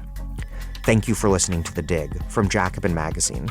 As Marx once said, after noting that the conservation of the present state of affairs is accordingly the best result the protectionists can achieve in the most favorable circumstances. Good, but the problem for the working class is not to preserve the present state of affairs, but to transform it into its opposite. While other podcasts have only interpreted the world in various ways, our point is to change it. We're posting new episodes most weeks. The Dig was produced by Alex Lewis. Our associate producer is Jackson Roach. Music by Jeffrey Brodsky. Our operations manager is Sylvia Atwood. Our senior advisors are Theorio Francos and Ben Mabey. Check out our vast archives and newsletters at thedigradio.com. Follow us on Twitter and also Instagram and Blue Sky at The Dig Radio. And find us wherever you get podcasts and subscribe to this one. If it's on iTunes or Spotify or wherever, please rate and review us positively. Those reviews help introduce us to new listeners. But what really does that is you telling other people to check out the podcast. Please spread the word. Please make propaganda for us. And please do find us at patreon.com and make a monthly or annual contribution to keep this operation up and running strong. Even a few bucks is huge.